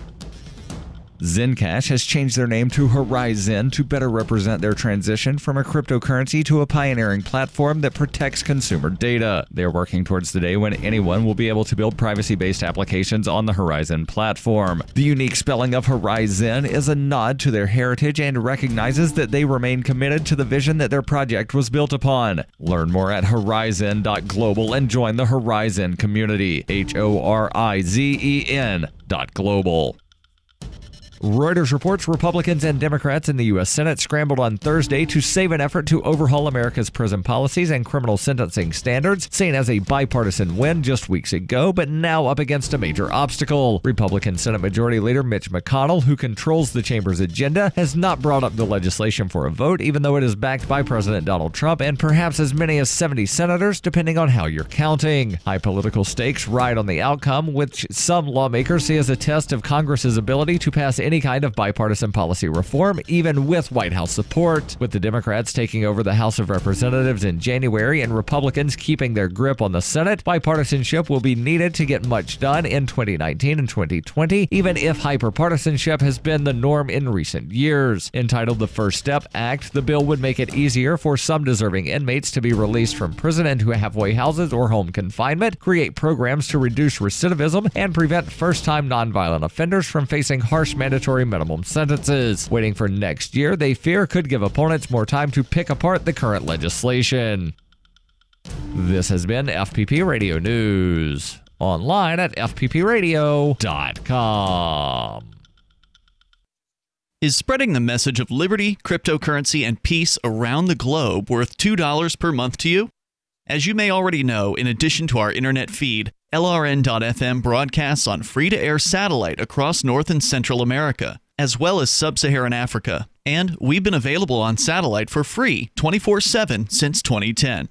The LRN.FM free-to-air satellite signal is reaching some of the most oppressive regimes in the world, and there's no doubt our ideas are making an impact. You can learn more about the channel's impact by watching the 3-minute video at fund.lrn.fm. If you'd like to help free minds globally with our ideas of liberty, cryptocurrency, and peace, you can donate as little as $2 per month via fund.lrn.fm. You can help us continue and expand our satellite broadcast to multiple continents. Visit fund.lrn.fm today, and thank you for your help. Don't forget to share the link on social media. That's fund.lrn.fm. Did you know you can listen to LRN.FM via our free-to-air satellite channels? We have channels over nearly all of North America and much of Africa. All you need is an affordable receiver and a dish as small as 30 inches. There are no monthly fees. Learn more at sat.lrn.fm. Plus, if you are a broadcaster or want to be one, this is a good delivery method for our content. See our coverage maps and get details at sat.lrn.fm. That's sat.lrn.fm. sat.lrn.fm. What do you shop for that you could otherwise buy at Amazon? Pretty much everything, right? Amazon has competitive pricing and they deliver, and that's a big plus. If you could plan ahead in your shopping, would you be interested in saving up to 33%? There's a catch. You have to do your shopping in Bitcoin. But imagine those savings. It's like a huge raise. All you have to do is go to saveitpurse.com. We've saved thousands, and you can too. Plan ahead and save. SaveItPurse.com. Some of our live shows are streamed in HD on Twitch. Please follow and share at twitch.lrn.fm. That's twitch.lrn.fm. The Liberty Radio Network at LRN.FM presents the latest episode of The Voluntary Life. Download it and listen to more at thevoluntarylife.com. You're listening to The Voluntary Life, where you can hear ideas for finding freedom in an unfree world. Visit thevoluntarylife.com to connect with the show and hear all past episodes. Here's your host, Jake. Hi everyone, it's Jake here. Welcome to The Voluntary Life. This is an episode about investing and financial independence and about cryptocurrencies, which is a topic that I've covered in the past on The Voluntary Life. And I'm very interested in talking about cryptocurrencies because although I follow the permanent portfolio, I think cryptocurrencies are the only other thing going on in investing that could potentially one day change that. That's how interesting I think they are. But I'm still very much an outsider and just interested in the world of cryptocurrencies. So for that reason, I'm very pleased to welcome a special guest to the show this week who knows a lot more about it. It is the very talented voice actor and the voice that you hear at the beginning of my podcast, and also the host of Let's Talk Bitcoin, Stephanie Murphy. Hi, Stephanie. Hi, Jake. Thanks so much for having me back on your show. I'm so glad to have you back. It's always fun to talk to you, and I'm very interested to catch up with you because we talked about cryptocurrencies a year ago on the show, and a lot has happened since then. So I thought it might be fun also, as you're my friend and we know each other anyway, and we've talked about this before, to kind of do a once yearly update on the world of cryptocurrencies. So this is a year after our last chat. I thought it'd be fun to catch up. Yes, I love that we just started a tradition. And it's funny because in the Bitcoin space, everything moves so fast that there's not really much opportunity for traditions. Everything's changing constantly. So. Right. Yeah, I mean, the funny thing is with the voluntary life, most of the topics that I do, I try to choose evergreen topics that don't really depend on the latest things that are happening, so that you can go back and listen to past episodes and they should still be relevant because they're more about fundamentals. But that's just impossible with cryptocurrency because it moves so fast. Yeah, I've been interested in this space for a long time. I think I first heard about Bitcoin in like 2011 or 2012, so it was pretty early on. But as Bitcoin is approaching its 10th birthday, in 2019 here, I wasn't even at the very beginning. It was like a few years after it came out. But I've been hosting this podcast, Let's Talk Bitcoin, for over 5 years at this point, since 2013. But it's like 25 years of history has been packed into that time frame. Right. It changes so fast. And like every few months, there's something different going on. Companies are like, I think a lot of companies really struggle to keep up with all the changes too, because they're having to recode software and wallets and update everything with the times. And then when do they focus on their actual product? Like there needs to be some level of stability so that companies can actually provide products that are helping make this space more accessible and helping people use cryptocurrency. It's one of the biggest challenges I see. It's just like every day there's something new, and there's a lot of drama thrown in there too. There's a lot of fighting and a lot of strong personalities and strong opinions, and a lot of people who I think many of them have really good intentions, where they think that no, this is like the true vision of Bitcoin, and this is how it's supposed to be, or this is what I envision for the world as cryptocurrency becomes part of our life. And they're trying to make their vision a reality, but sometimes it clashes with other people's vision. And there's a lot of drama as a result of that. Yeah, absolutely. I think it's also probably very easy to get sucked into the kind of, in a way, just the drama as being kind of exciting gossip to catch up on and stuff. I know it's like pro wrestling. It's like soap operas for men, Right.